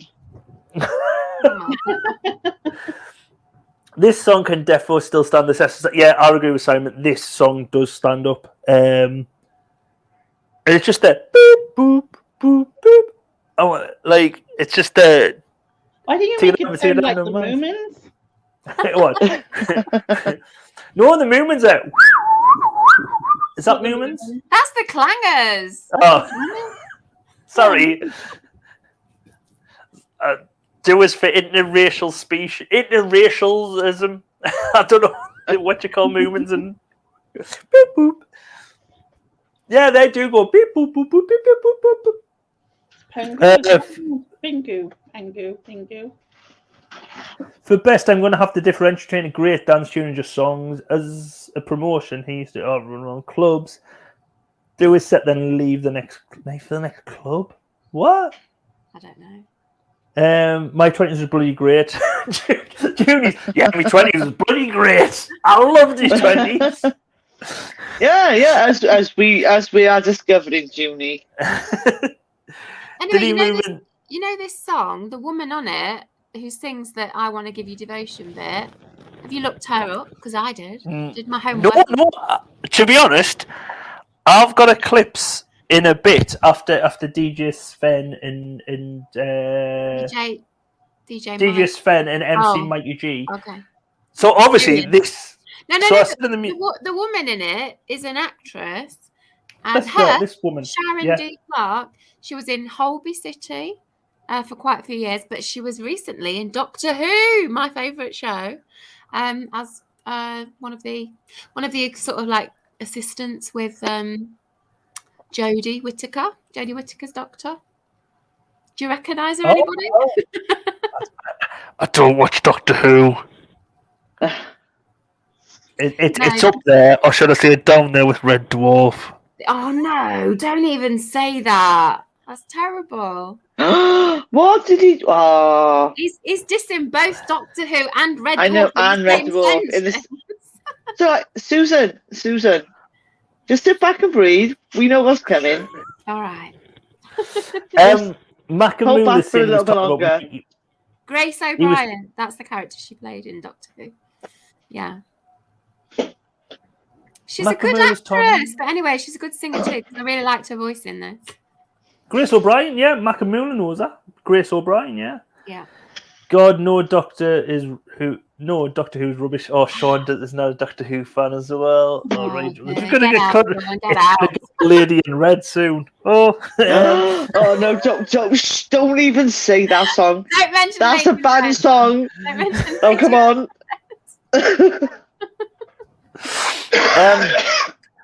but yes, this was. So the music video for this sees. It's just like most of the other videos, apart from they couldn't afford all the 90s like pictures in the background. So they just had Mikey Freedom performing in front of a rave. Is Moike E? Moikey. Mikey. Moikey. Double E. Take it down, no, Mighty. Yeah, the Mikey. Yeah. Mikey, it might be a little bit angry. You look angry. I can do anything with an E. Oi. That extra E for emphasis. Yeah. Yeah. But the music video was just him performing in front of a rave. A lot of people in like Dayglow paint, like neon paint as well. Yeah. Which I am sure that was Mikey as well. Grace O'Brien, and just loads of other this intercut with like rave scenes. MTV. So it was released in 1991. Like most songs on here, it got number 2 in the charts, 23rd bestseller in the UK in 1991.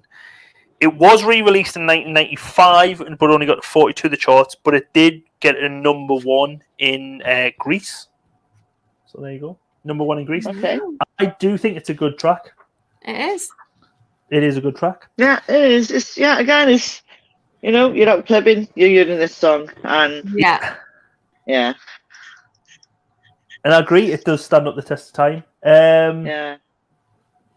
Next door, we have EMF with I Believe. I bet Nick bought this. This is a Yeah, Nick. you said that, didn't you? Yeah. Yeah. I don't mind this, but it's not unbelievable, is it? No. Yeah. That's kind of my sort of. Yeah. I didn't mind it, but I'd rather listen to It's Unbelievable. I mean, I quite liked it too. It was. Yeah, I like it. Again, it's a staple song. It's not offensive. If it's on the radio, you're listening to it. But my Well, you problem don't- is the video. Where are they plugging in all them electric instruments in that? Yeah. wood? And where was it? Where was it, Lane? You said Forrester Dean. Forest You found out it was. Yeah. Where's all the power All points? right. That's what I In the trees. See, if there were, for me, they could have been at a Centre Parks, but Centre Parks wasn't open back then. So now, if they've done it, they could have said, "Oh, there's power points at Centre Parks. I've got a long cable coming out the cabin," but not back then. Simon saying, "Great track. Think they peaked with Unbelievable. Like the rave." So he liked the Rave in the Woods. Hold on. Stop the press. Junior game with her 20s. I used to have a T-shirt in my 20s that had 2 clouds over my boobies that were neon in the dark. Got it from some dodgy shop in Birmingham. But this That's dodgy shop in Brighton's where she met the guy who wanted to sing to her.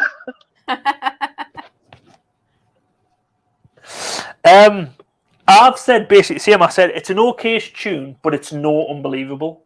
Yeah. And it is unbelievable. I think it was like a proper massive track.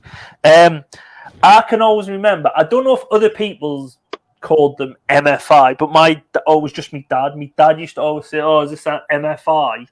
When Unbelievable was called. Oh yeah, it's such a Oh yes, Dad, hilarious. such a dad thing to say.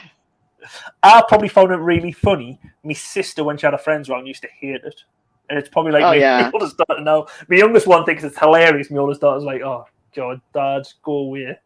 So, yeah, I'll get in that gene from me dad. But yeah, this was the second single from Schubert Dip was the album. And it wasn't... Oh, I've never... Does anyone know where it got to in the charts, please? Because I forgot to write it down. 9. Number 9. That's what I'm going to go for. It got number 9. Unbelievable. Must have got She's number just made 1. that up. She doesn't know that. You made that up, Karen. I'm winging it. Do you know what I mean? Pick a number. Go with it. I think it got to number 6. So number 6 and number 9. All right. Susan 20 fingers. Have a look. No, I haven't looked it up. We did look up what EMF stands for. Like the You were just going to say MFI then, wasn't you? I wasn't about to say Yes, you were. I don't know what MFI stands for, but we looked It at what reached EMF stands for. number 6. Oh, It got to number 6. Got number 6 in the UK. Oh, Susan. see, look, I've won the quiz again. Is that a point in lieu, Susan? Sean's saying number 14. Well, according to Wiki, Wikipedia. the song was released as a single in January 1991, following their big hit "Unbelievable," and the song reached number 6 in the UK. There you go. Single I chart. must have remembered it from when I was looking at it earlier to look up the name of the band. Yeah, but the name EMF stands for Epsom Mad Funkers, apparently. Yes. I asked Peter Ray, who's from around Epsom area, if he knew who these were, because I'd researched it, and I was like, "Do you know who EMF are?" And he was like, "I think I've heard of them." But Peter Ray is much younger, and he was like, I think I've heard of them. His parents might know who they are. But Mac Muller saying, "Bet Nick called them AF." That's so funny. I think Nick. Yeah, Makamula had the album. This track is okay, but not my favourite tonight. Yeah, not my cup of tea. Junior prefer Unbelievable. Okay, middle of the road song for Sean. Funny enough, he was from Brighton, Sharon. Oh, so there you go. They still talk about June. Steven. So they're still talking about Junie's cumulonimbus in Brighton. Oh my god. Judy said her heavy clouds were amazing. I bet they were. So EMF, this song, as we've said, the music video basically is them. To be honest, the guy who's the lead singer reminds me there of Michael Stipe from from R.E.M. Yeah. More like came out of Curiosity Killed the Cat. Ben. With the big Ben with the big foreign name. Yeah, Ben with the long weird name. Yeah. But he's another one who looked a bit like a man. Even more so there, Lainey. Yeah. Or is he just a bit like a man? He's like a man-child. I don't know if it was the clothing around that time. They all looked like they were Kevin and Perry, like Kevin the teenager. Do you know what he looks like? I just realised the lead singer for OMD. Yes, Michael Stipe. Yes, Junie. Yes, Michael Stipe. Yeah. Oh, Makamula's saying Lee Evans. Ooh. I can sort of see Lee Evans. Yeah. We also, though, have the first trionist or tree player from this video. If you watch this. Oh, is it that dude that's speaking out? I was looking at him. Yeah. It's the drums, the trionist. But yes, the first trionist that's appeared on here. It's Moving like, on. you think there wasn't even a triangle available? He was like, "Oh, I'll just You know play what the in the tree." background? That looks like an alien. Yeah, it certainly does. Doesn't It's it? not just an alien; it's an alien peeing up against a tree. That's It's what I an was alien. going to say. Yeah. He's stopped up and he's like, "Oh, Nick, you can't stop here. You can't stop here, Zog. I need the toilet. Where am I going to go?" He's peeing there, you know. And he's like, "Yo, look at this dude! Look at this dude! Look what he's doing to this tree!" He's beating up the toilet here. He's writing his name in P. Yes, Zog.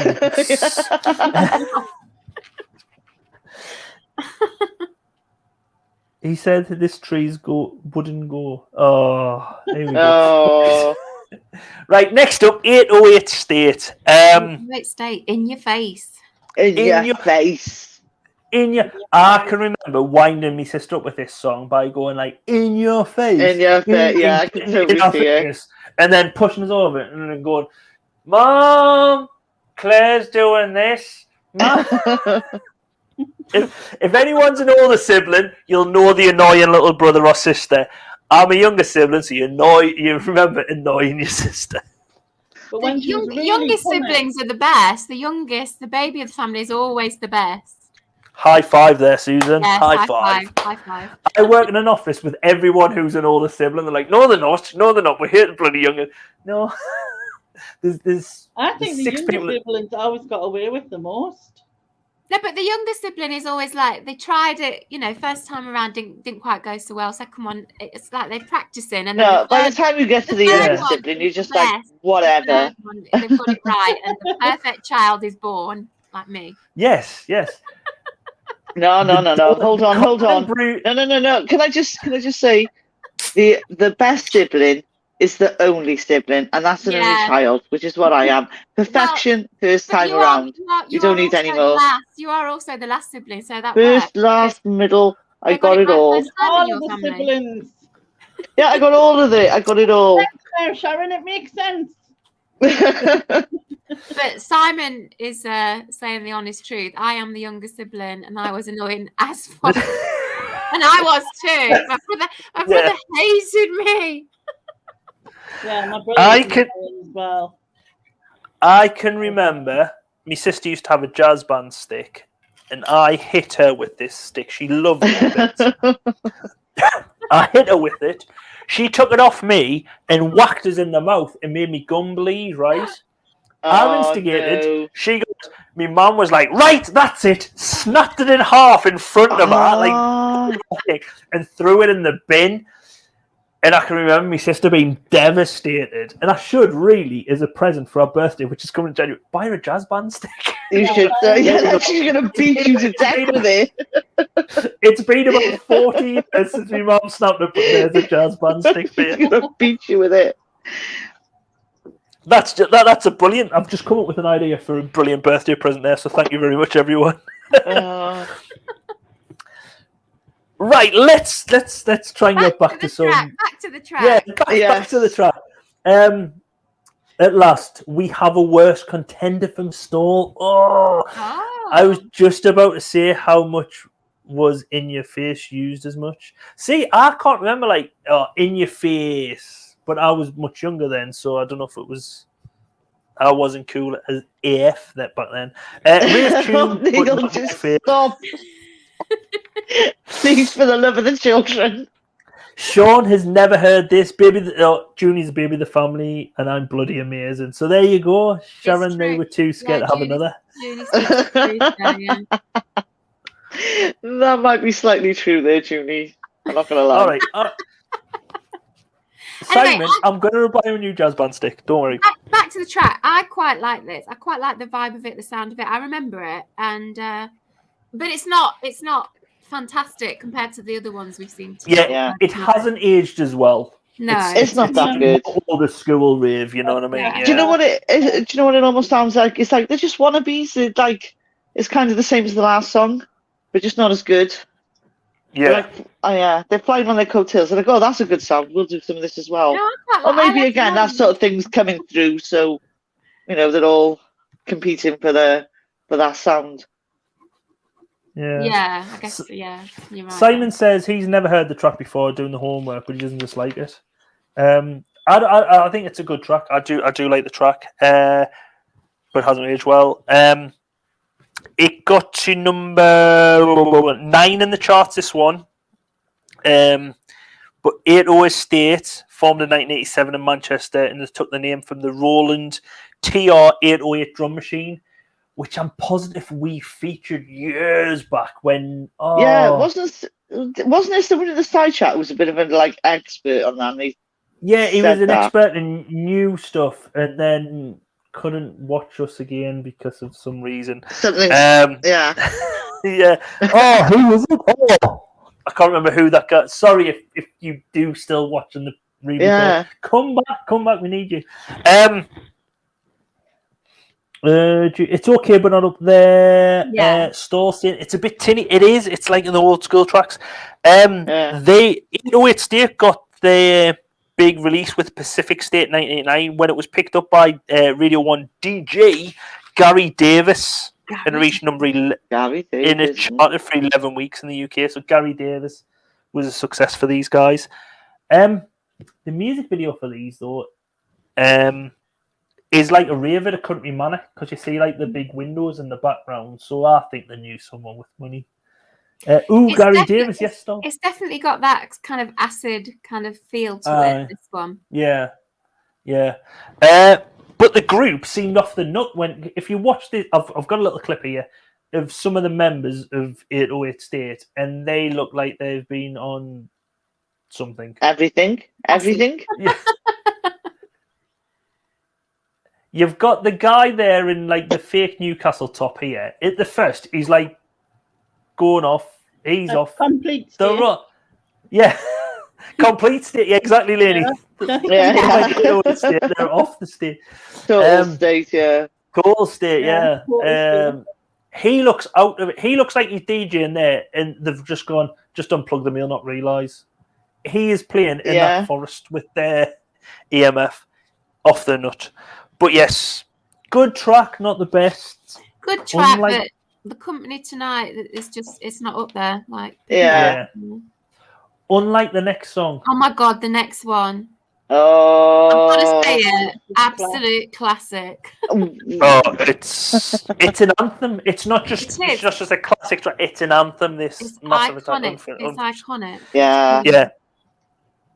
It does remind me, and this might be a Mandela effect, but it reminds me when you hear this song of someone like walking out of it's a bit like the end of Sex and the City, because I thought this was off Sex and the City, to be honest, the ending of Sex and the City. But isn't you that like that series, don't you? Sex and the City. Yeah. If I loved it so much, I would have knew this was off there. But just think, if you wasn't such a good husband, you never would have seen it.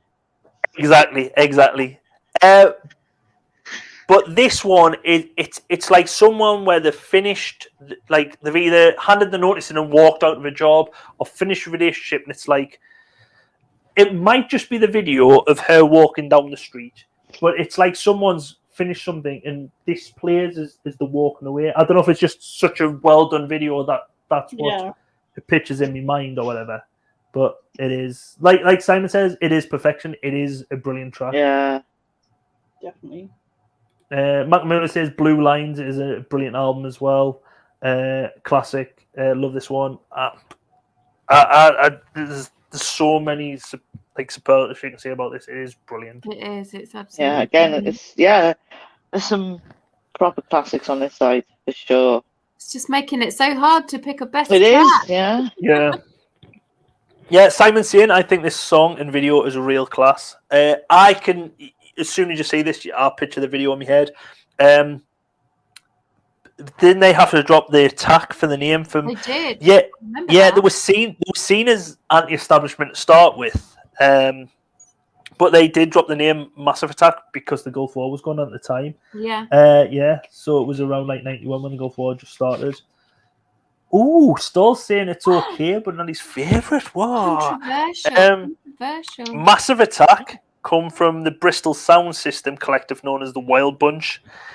Originally, though, they had synthesizers playing the orchestral bit. and DJ Mushroom, who's part of Massive Attack, possibly. DJ I don't know if it's him. Mushroom.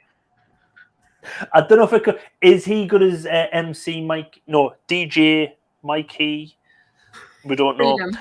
Oh, dare I say? I bet he's a fun guy. Hey! Hey!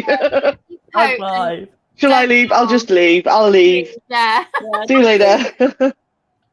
You just had to say that, didn't you? Get your coat and leave. I'll get my coat and leave.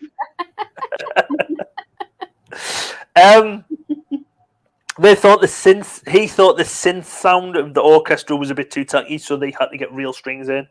And they said when they got the real orchestra in, it totally changed the track from being something to something where it's like brilliant. To me, that's what makes it distinctive. That kind of orchestral sound to it. Yeah, it's so different to the other stuff we've heard tonight. It probably created something because you have a lot of DJs now where they do the Ministry Sound tours, and I think Pete Tong's done one where they have the orchestras playing the dance tracks, and this is sort of the original of that.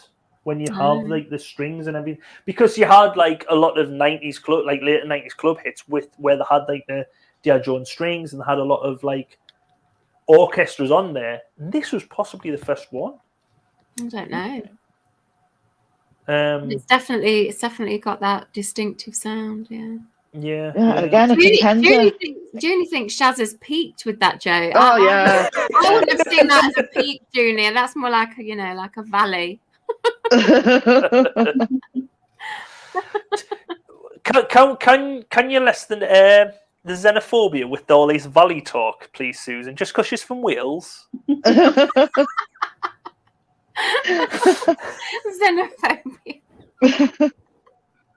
I'm taking Streety Polity and I'm leaving.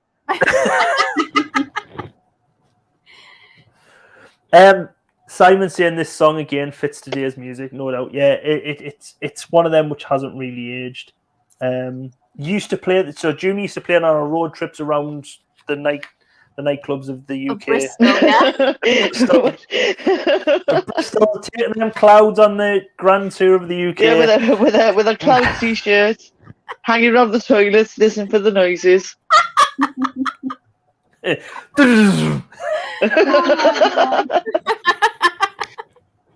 Sounds like a really bad game show. It does sound like the start of Play Your Cards Right, doesn't it? They could do this. Guess the knob from your past. No, don't do that. Julie said it's like kind of a road trip. The music video was filmed on a one continuous shot, so you see all these like I think Stephen Gray done continuous shot where it was shot from South New Hampshire Avenue. They've got the exact. I think actually on Wikipedia you can see they've got a line on Google Maps of exactly where she walked from and where she walked to, which is you could probably even do in Google. You could probably go on Google Maps and go into the map and walk along. But not all the people in the video were actors. As some of them were extras, but just couldn't be asked to get off the streets when they were told to. And they're like, no, I'm not bothered. And just were in the video. So they were just like, matter of fact. But at the beginning, there's these group of guys who look like they're part of a gang or something. But to me, right, for one, this guy in the middle here looks totally out of place from the rest of the people. It looks like someone's dad's come along to pick him up. Because he does look like he doesn't fit. Yeah. You know what it is? He's like, yeah, I'm here. I'm cool as AF. Yeah. It's the Nick Hills of the group.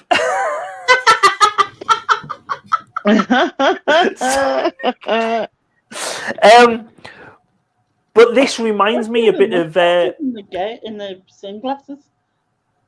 Like which one? With his one strap on. Yeah, one strap on. He's just been to the toilet because, like, David Earl, who does a podcast, he wore dungarees to a football, and he said it's the worst decision he ever made because dungarees is probably the worst decision for like a man to go to the toilet because you've got to wait for like a bowl, like a cubicle, rather than go on the trot because you've got to undo everything. It's like having a onesie, you know what I mean?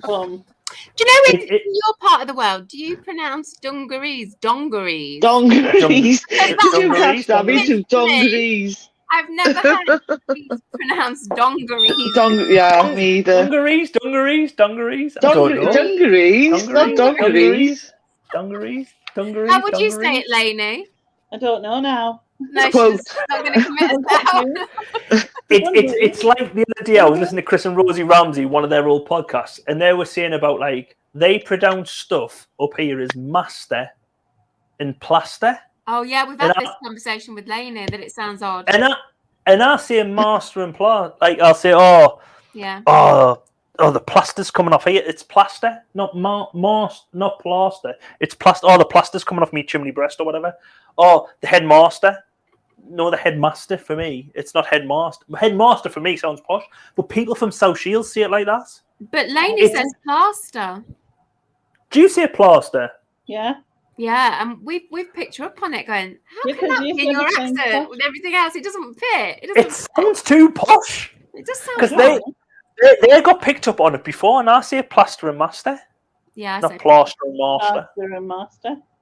You should say dance, like bloody what you call it. No. I think I say master. Master. Yeah, but I do say plaster. You do say plaster because I've heard you say it. But I say plaster for like, for your finger. You say plaster. And then what about the stuff on the wall? Is that plaster? She don't know, Laura. It's still a plaster. I don't know what I say now. To me, it's the same word. Plaster on your finger and plaster on the wall. See, Macamula's saying it's plaster on a cut and plaster on a wall. Oh, God. All right, okay. Simon's saying plaster and master. Sharon, these Geordies, they're dead weird, aren't they? They're just, nah. They're a little bit weird. Nah. I don't know where you were, Sharon, wherever that sounds like. Stall's saying she was walking around trying to find the Gateshead Arena. But yes, she does. The video is her walking around these streets. So some of these people are just not getting off the streets. Plaster on a cut, plaster on the wall. Oh, so it's plaster on a cut and plaster on the wall. Right, so the other way around. Plaster. Oh, so Stall's correct as well. Written the way he wrote it there. Plaster. Then it doesn't look posh, does it? Yeah, but it sounds posh. Plaster. Yeah. Plaster master. Anyway. Yeah. So finishing for the Bristol Sound System, DJ Mushroom, blah blah blah. So this music video with being done in one shot and walking down the street, the Verve paid homage to it in '97. Yeah. I should actually mention. I didn't realise there was a connection. No. I literally said it reminds me of the Verve's when he's walking down the street. Okay, makes sense. Julie Cinch is in the white van in the background here. Julie gets about. It wasn't just a tour of the UK, it was a world tour because this was filmed in LA. So yeah, you go. MTV2 ranked it as the #1 song of all time. The Face, the single of the year of this year. Melody Maker, single of the year. NME, single of the year. The Lords, BBC Two ranked the 44th best song of all time. Mix Mag ranked at number 10 of the 100 greatest dance songs of all time. Enemy ranked at number 10 of the greatest singles of all time. So this ranks massively. BBC Radio 1 ranking at #1. It is a classic track. But yeah, it only got number 13 in the charts though. Oh, really? It never even broke the top 10. Got #1 in Holland, number 13 in the UK, which is mental. But as we've said already tonight, it has stood the test of time because it is. Yeah. Yeah. amazing. I love it. There is about 2-3 songs which you're playing now, and you can play now and play before, and it's brilliant. Which, speaking of which, we are moving. Can we have the end of the show now? That's the end of the show. We don't need Oh, any. that's a nice song, no. yeah, nice. Oh, come on, Susan. Come on now. Please. We've been waiting for this moment. No, we've not. We've not been. MC Hammer. We are finally Pray. Yes. the worst track of the night. Yeah.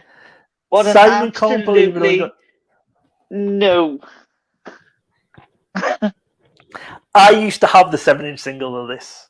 That's where I'm saying, I don't know if this was, I think America KLF. Are you proud of yourself? Yeah, I am proud of it. I am Oh proud my of this. God, I had this single.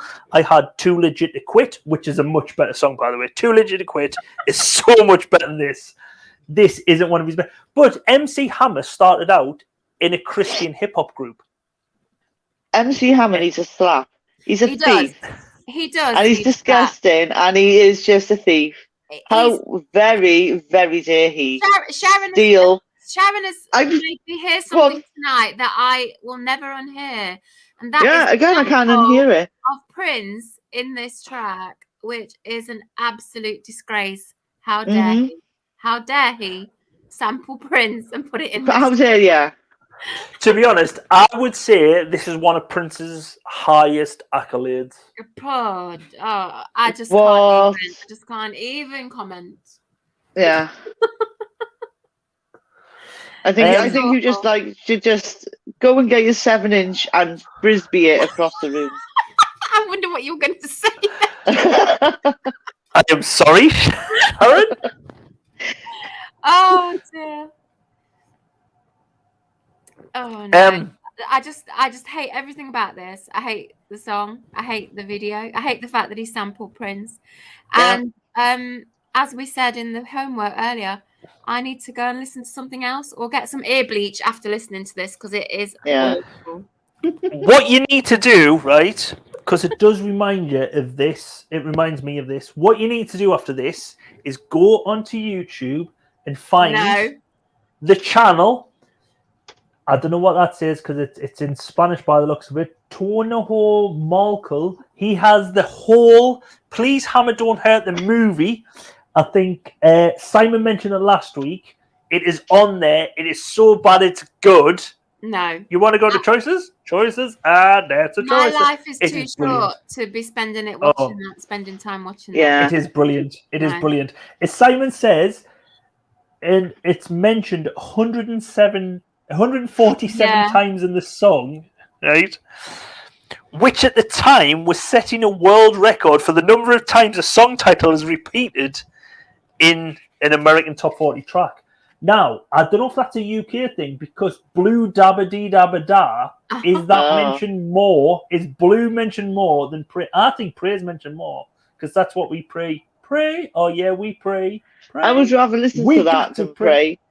No, I love that Blue how song. can he steal music from Prince? I'm still traumatized. I can't unhear it. I can't unhear it. As soon as I was listening to it, I was like, I know that song. I already hated this song, and then Sharon pointed that out, and I hated it loads more. So it has gone down in my estimation in the last few hours. Even more. And that was a tough thing to do. Yeah, horrible. And then take his harem pants and smother him. And with them. 2 points, right? I said, I don't hate it. 1 point. Second point is that I thought the choirs were really good. The choir in the song. I mean, the choir. Laney, I'll say the choir appear in the film. So watch it afterwards. Oh, there we go. And MC Hammer plays the Reverend. He did actually become a preacher years later. To be honest, MC Hammer went from Christian hip hop group to You Can't Touch This and massive success. Lost all the money. In the meantime, he got in with Suge Knight, and he was with on later tracks. Suge Knight's not a dodgy geezer. Suge Knight's dodgy.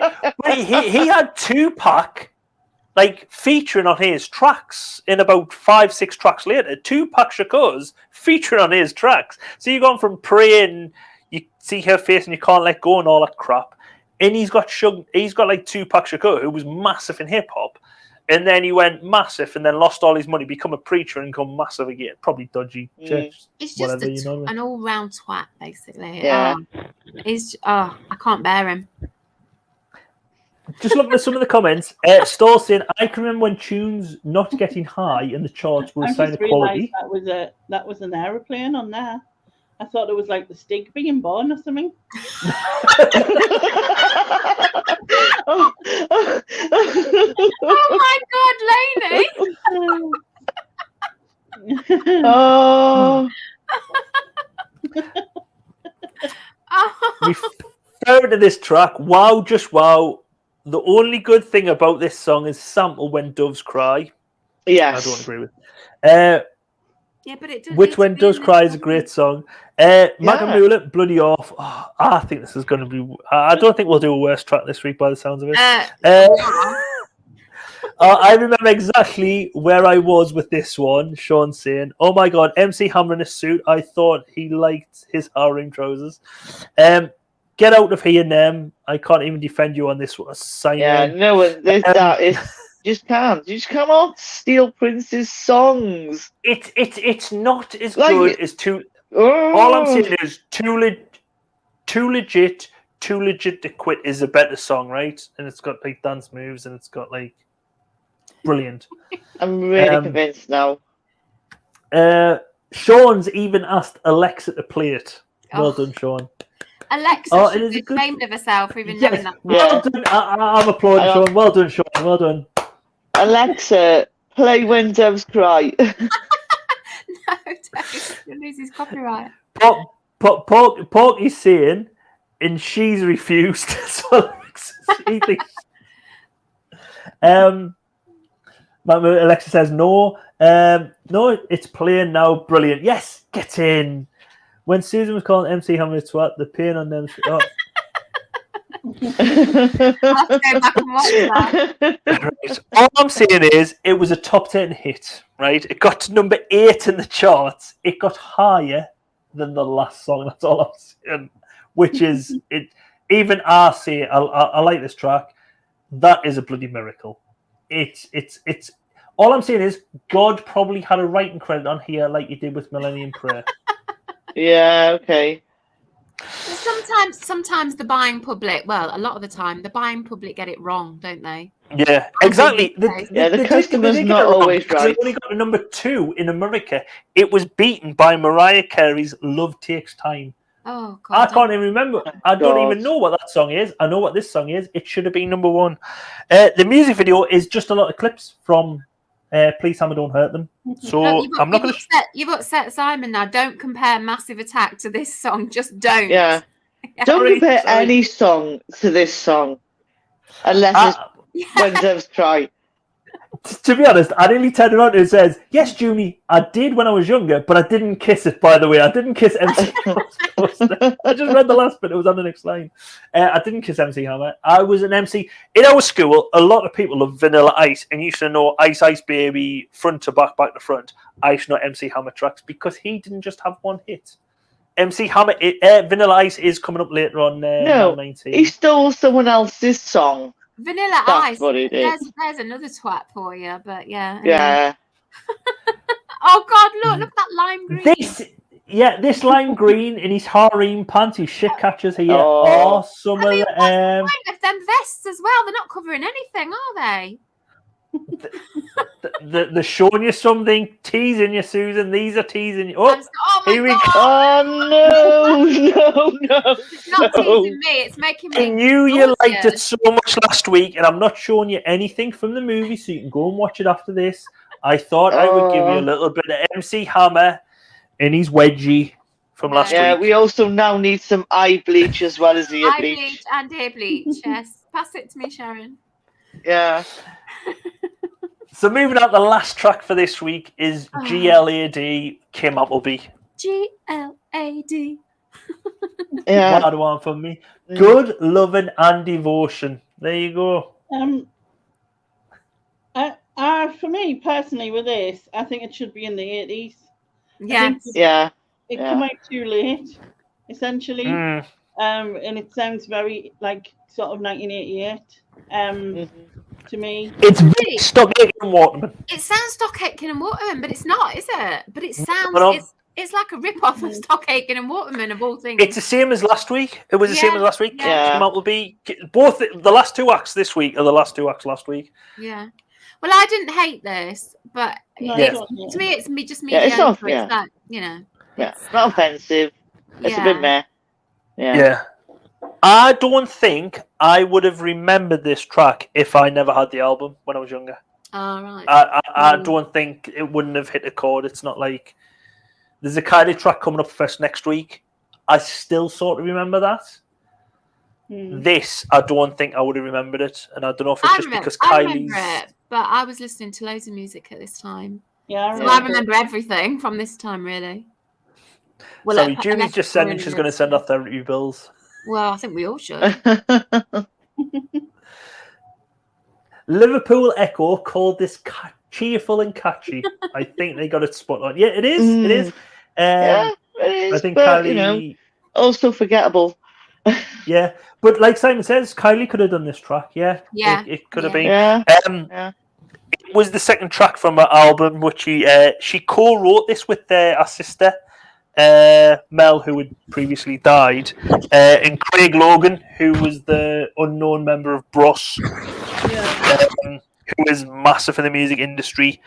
But if you notice, there's I think there's a bit of homage in the music video where there's a couple of silhouettes of people dancing, and it is like Mel and Kim dancing, back in the day, especially when one's got the hat on. It reminds me, that's what it reminds me, like the Respectable and everything. But like we say, it got number 10 in the charts. It's mediocre. I'll be right back. 2 seconds, guys. No worries. Junie says this song is so not a contender for either fave or worst. Yeah, not one of the best songs tonight.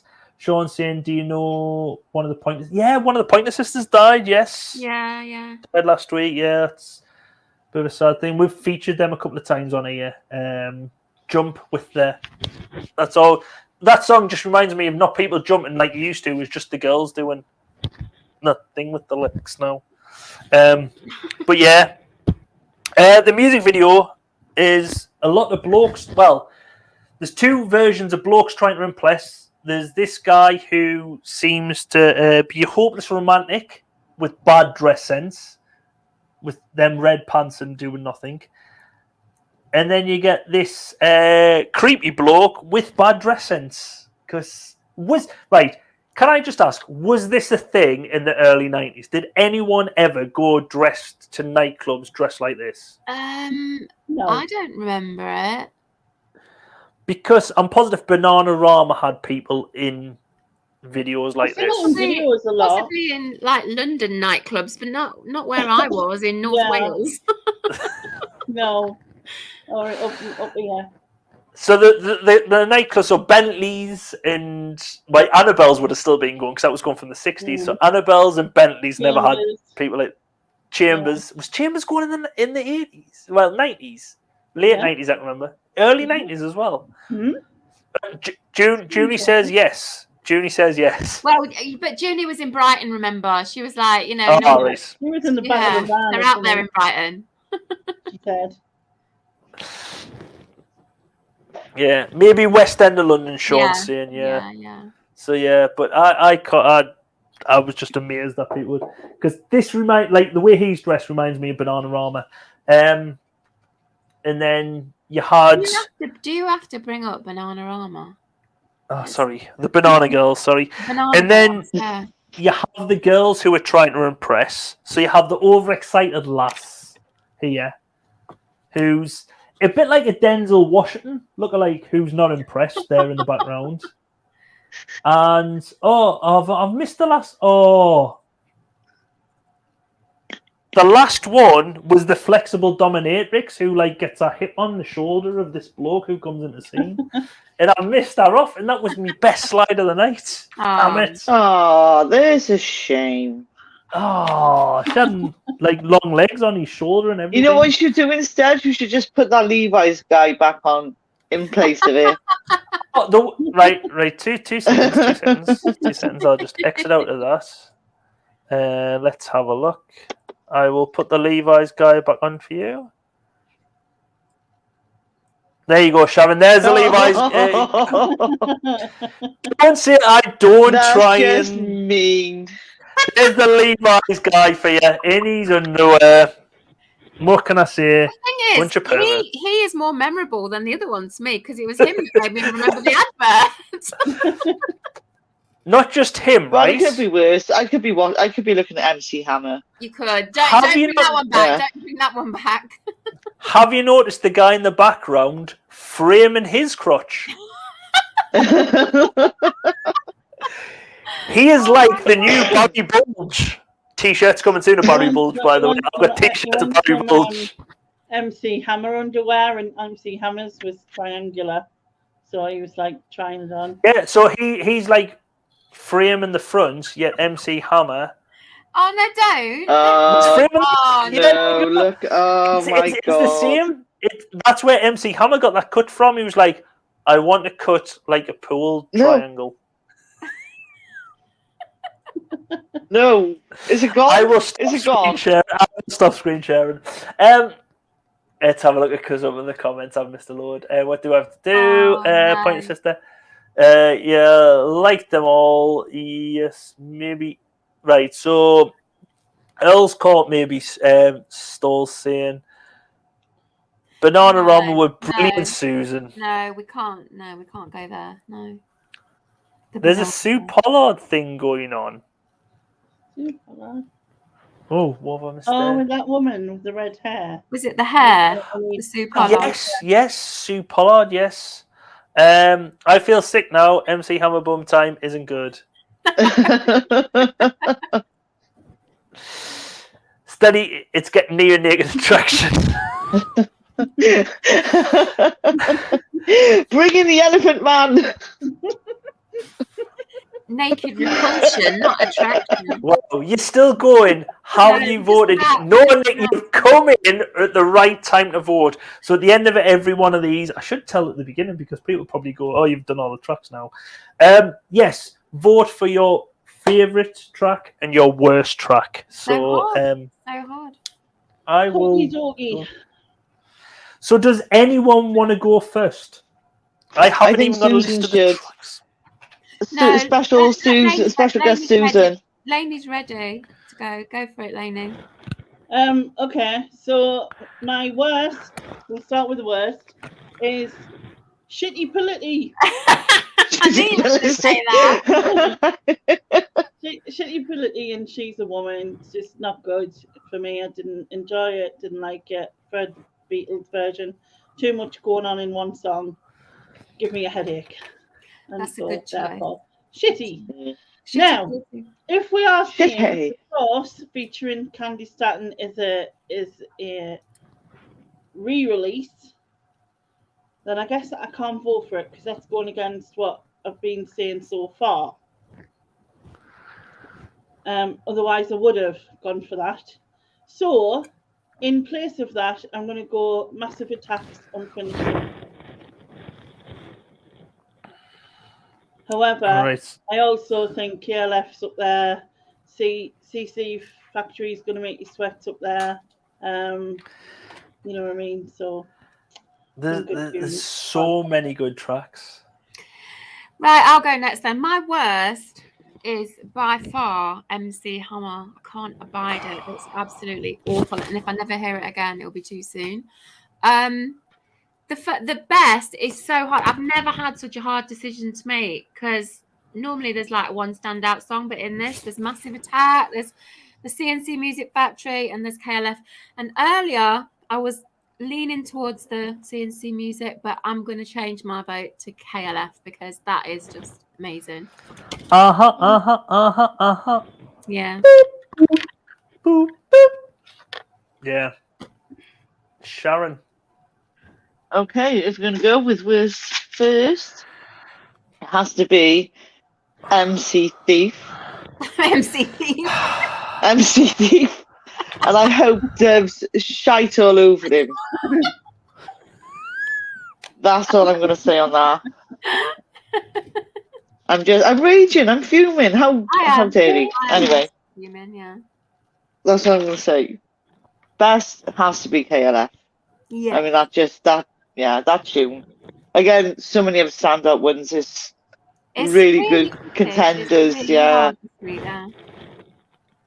Luckily, Right. there was one standout worst song that made it easy for us. So Yeah. Again, the close contender is Gritty Polity or Shitty Polity. because of But Shabba MC Hammer, yeah, like my world crashed and burned earlier. For me, worst song is MFI or EMF. MFI. or as Nick calls them, AF. Yeah. Yeah. So EMF is the worst song for me. It isn't even a bad song. It's just other songs on there. I mean, I know what you say about Pray. It's not one of your better songs, but I had it. It reminds us of youth. I can remember. I learned the lyric from Look In. It was brilliant.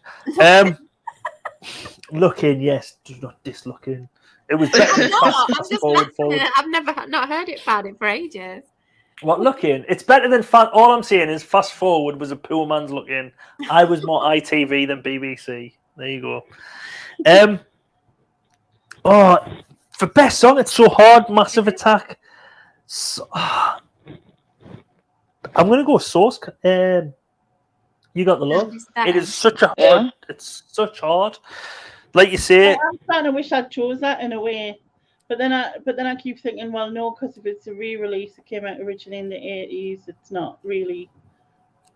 Yeah, I mean, in all of this, I've not mentioned The Clash because that is also an awesome tune. That as well. Yeah. I can't talk about it, but that is fantastic. So see, if there's anyone in the side chat who is not a dance person or doesn't like the dance tracks, because it has been good tracks, but a lot of them's been dance heavy.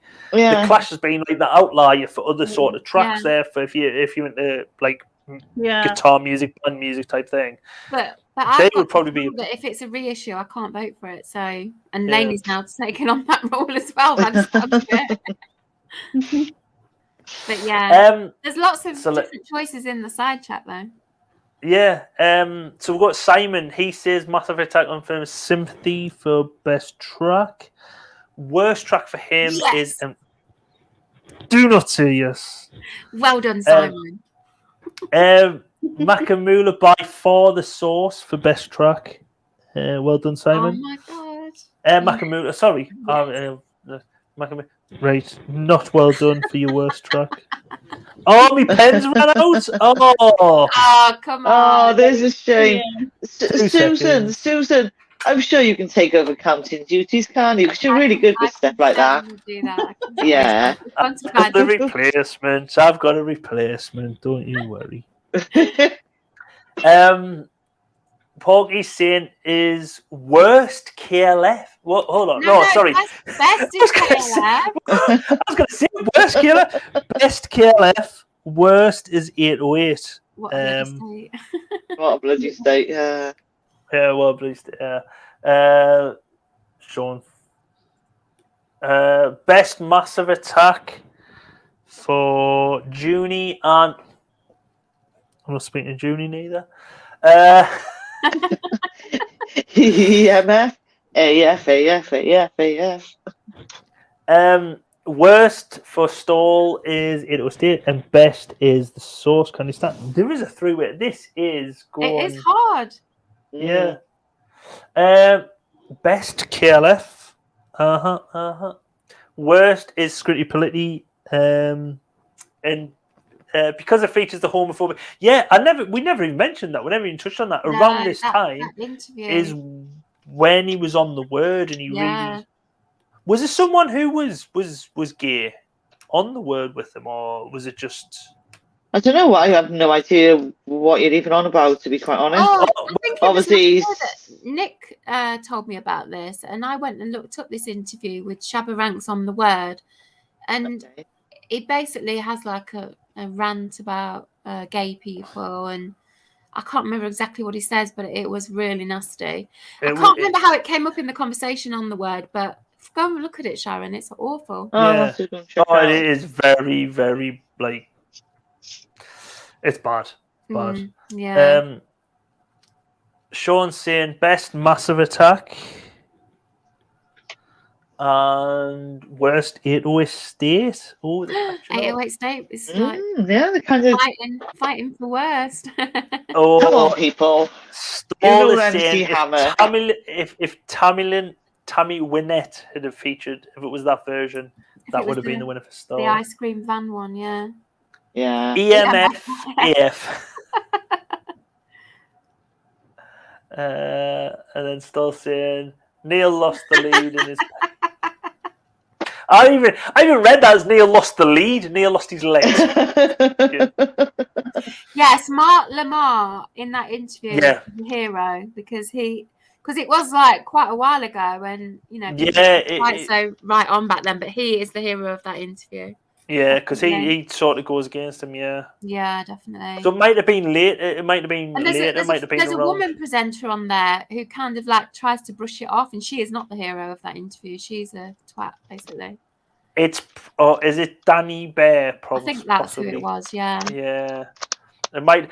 So that might have been later work. So that might have been around the time he was doing Mr. Love Shabba when he done that one. Shabba. Mr. Love, man, Shabba. I think it ruined. Which I quite like that song, but again, it's a bit like another rock and roll Christmas. I like the song, but the person's an arsehole.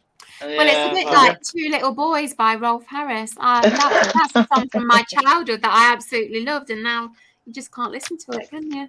Well, my father-in-law died before everything come out about what you call it, Rolf Harris and all the not Elm Street. What you call it? Yule Tree investigations. Yule Tree. Yeah. And anyway, I can remember him talking about Two Little Boys, and he used to, when he was saying that Ronnie was soft as cloth, he used to cry trying to explain the ending of Home Alone about where the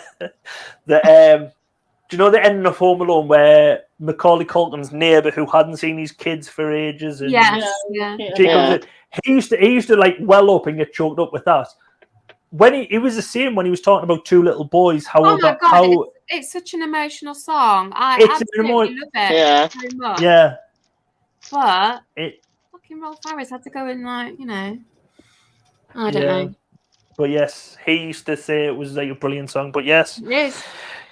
You get these people like that. I would love to buy the rights. I think I might do a GoFundMe. Buy the rights for another rock and roll Christmas. We'll release it for children's charities. There you go. Could we save that song from the depths of doom, from being a Gary Glitter scourge on society to creating something nice? Let's save Two Little Boys instead. Let's save Two Little Boys instead. Do a double A side. It's much better song. It's a double A side. Guarantee Christmas number 1 because we'll get Lad Baby to do this thing for it. Oh no. Oh my god, that monstrosity they released this year. No. I don't know what people see in this Lad Baby business. And as well, we're going to change it from Two Little Boys to Two Little Sausage Rolls or something, and they'll get a great sponsorship and make millions. You need to stop. You just need to stop. Stop now. Don't do that. Listen, no, I'm going to email Greg's. In fact, somebody give me the bloody email as the CEO of Greg's, because I'm emailing him right now. If some crazy bloody Northern dude messages you, just say no. It's only Sean saying MC Hammer for Christmas number 1. So there you go. No. Oh, Magenta Divine, and there was an American woman on the audience too. On the word. On the word. Sorry. Yeah, Magenta. Was she on the word? I don't know. She was big black glasses, wasn't she? She was black glasses. That name sounds familiar. Makes you wonder what the Two Little Boys were. Yes. I don't think it was Katie Puckrick. I think it was Danny Bear, the one that's in the Shabba interview. Yeah. But anyway, MC Hammer, Christmas number 1. Katie Puckrick presenting on the words is. It's just gone midnight. Oh, Jesus Christ. Sorry for keeping you all this late. Jesus. That's Katie, not Kate. Oh, it might be Amanda. Oh, there's so many of these presenters. I've mixed them all up. I can't remember. It was some female presenter, and it was some generic female presenter who tried to push it away, and she was not the hero. Yeah. Wow. 12. Yeah. Amanda Cunny. Right, so let's go back over the results. So, worst song, we have in joint third place, in fourth place, EMF. It's unbelievable. In third worst place, Scritti Politti. In second worst place, 808 State. Sorry, I can't make out who I've wrote down here. Timmy Mallet, I think. Timmy Mallet. Yeah. It's MC Hammer. Mr. Budgie Smugglers. Mr. Budgie. Worst song ever in the history of the show. All I'm saying is next week I'm going to have a symbol of his arse cheeks on the screen for all you people who want him. I don't know if I can do. I'll only be able to do that for pay, and I'm not going to pay because I'm the cheapskate. I'm going to get a plaster and put it over. Plaster. Plaster. Yeah, plaster. So for best song, we have joint first. In second place is The Source with featuring Candy Staton, You've Got the Love. But joint first place, Massive Attack and KLF with 4 votes each. Yeah. It just shows you how it was split there with 3 massive songs. Yeah. Well, I mean, you didn't even mention They're Gonna Make You Sweat, CNC Music Factory, because that was also up there for me. I love that. Yeah. It was, I would say, but it just didn't. Most of the weeks, all 4 of them songs would have. Yeah, you said exactly that, didn't you? And some of the weeks where you're struggling to find a good one, and this week there's like 4, 5, so. Oh, Junie's not going to be here next week if that's happening. See, look. She's off to Brighton again. You're upsetting your audience with all this like MC Hammer buttocks thing, it's horrible. I'll not put MC Hammer on next week then, okay. You keep his buttocks for yourself, Neil. I'll put them on the poster on my wall. Both deserves to be top. Good result, yes, everyone's saying that. And we're only just starting the 90s, yes, can't wait. Yeah, it's turning brilliant. Next week, got some classics. Stonk. Kylie. No, Kylie. I don't know if I've put the cassette. No, I've lost it. But they are all next week. But thank you, everyone, for joining us. Like I say, or like other people said, it has gone 12. So we'll let you all go to bed. Because I didn't realise it was that late. But thanks, everyone, for joining. Thanks, everyone in the side chat. Thank you, Simon, Junie, Nick, Sean, Porky, Simon. I've already said Simon, Stall. Have I missed anyone? Makamula? Anyone else I might? Tuesday. Oh, sorry. Laney is back. Don't worry, I'm going to get you in. Don't worry. Trivia Tuesday is back on Laney's channel. Big Girls Really Do Cry. Go over there. I popped in for 2 seconds because I was catching. My first day back at work. I must apologise. Also, because there's a meetup down in Hitchkin, then I'm going to do a live for everyone who's not going to the meetup. When's that? Next Saturday? On Saturday. Yeah. Ooh. Oh, so Nick and Andrea. So anyone who's around the Hitchin area, Nick and Andrea is having a meetup. So if you're around the area, is it at the Weatherspoons? Weatherspoons. Yeah. You can no. You can only go if you're cool as AF. Yeah. Otherwise, And you've got to wear one of them, like, spirit level combs on your head. Haircuts, flat tops. Yeah. So Junie says she needs to sort out our internet for Tuesday. Yeah, I'm not explaining how to cook gammon this week. Lady will also explain how to. What did I miss last Tuesday? Oh God! My son come in, he was like, "Go on, gammon, go to your cook gammon." In the middle of the quiz, it was like half an hour worth of like how to cook gammon, and then he went to Tesco's instead.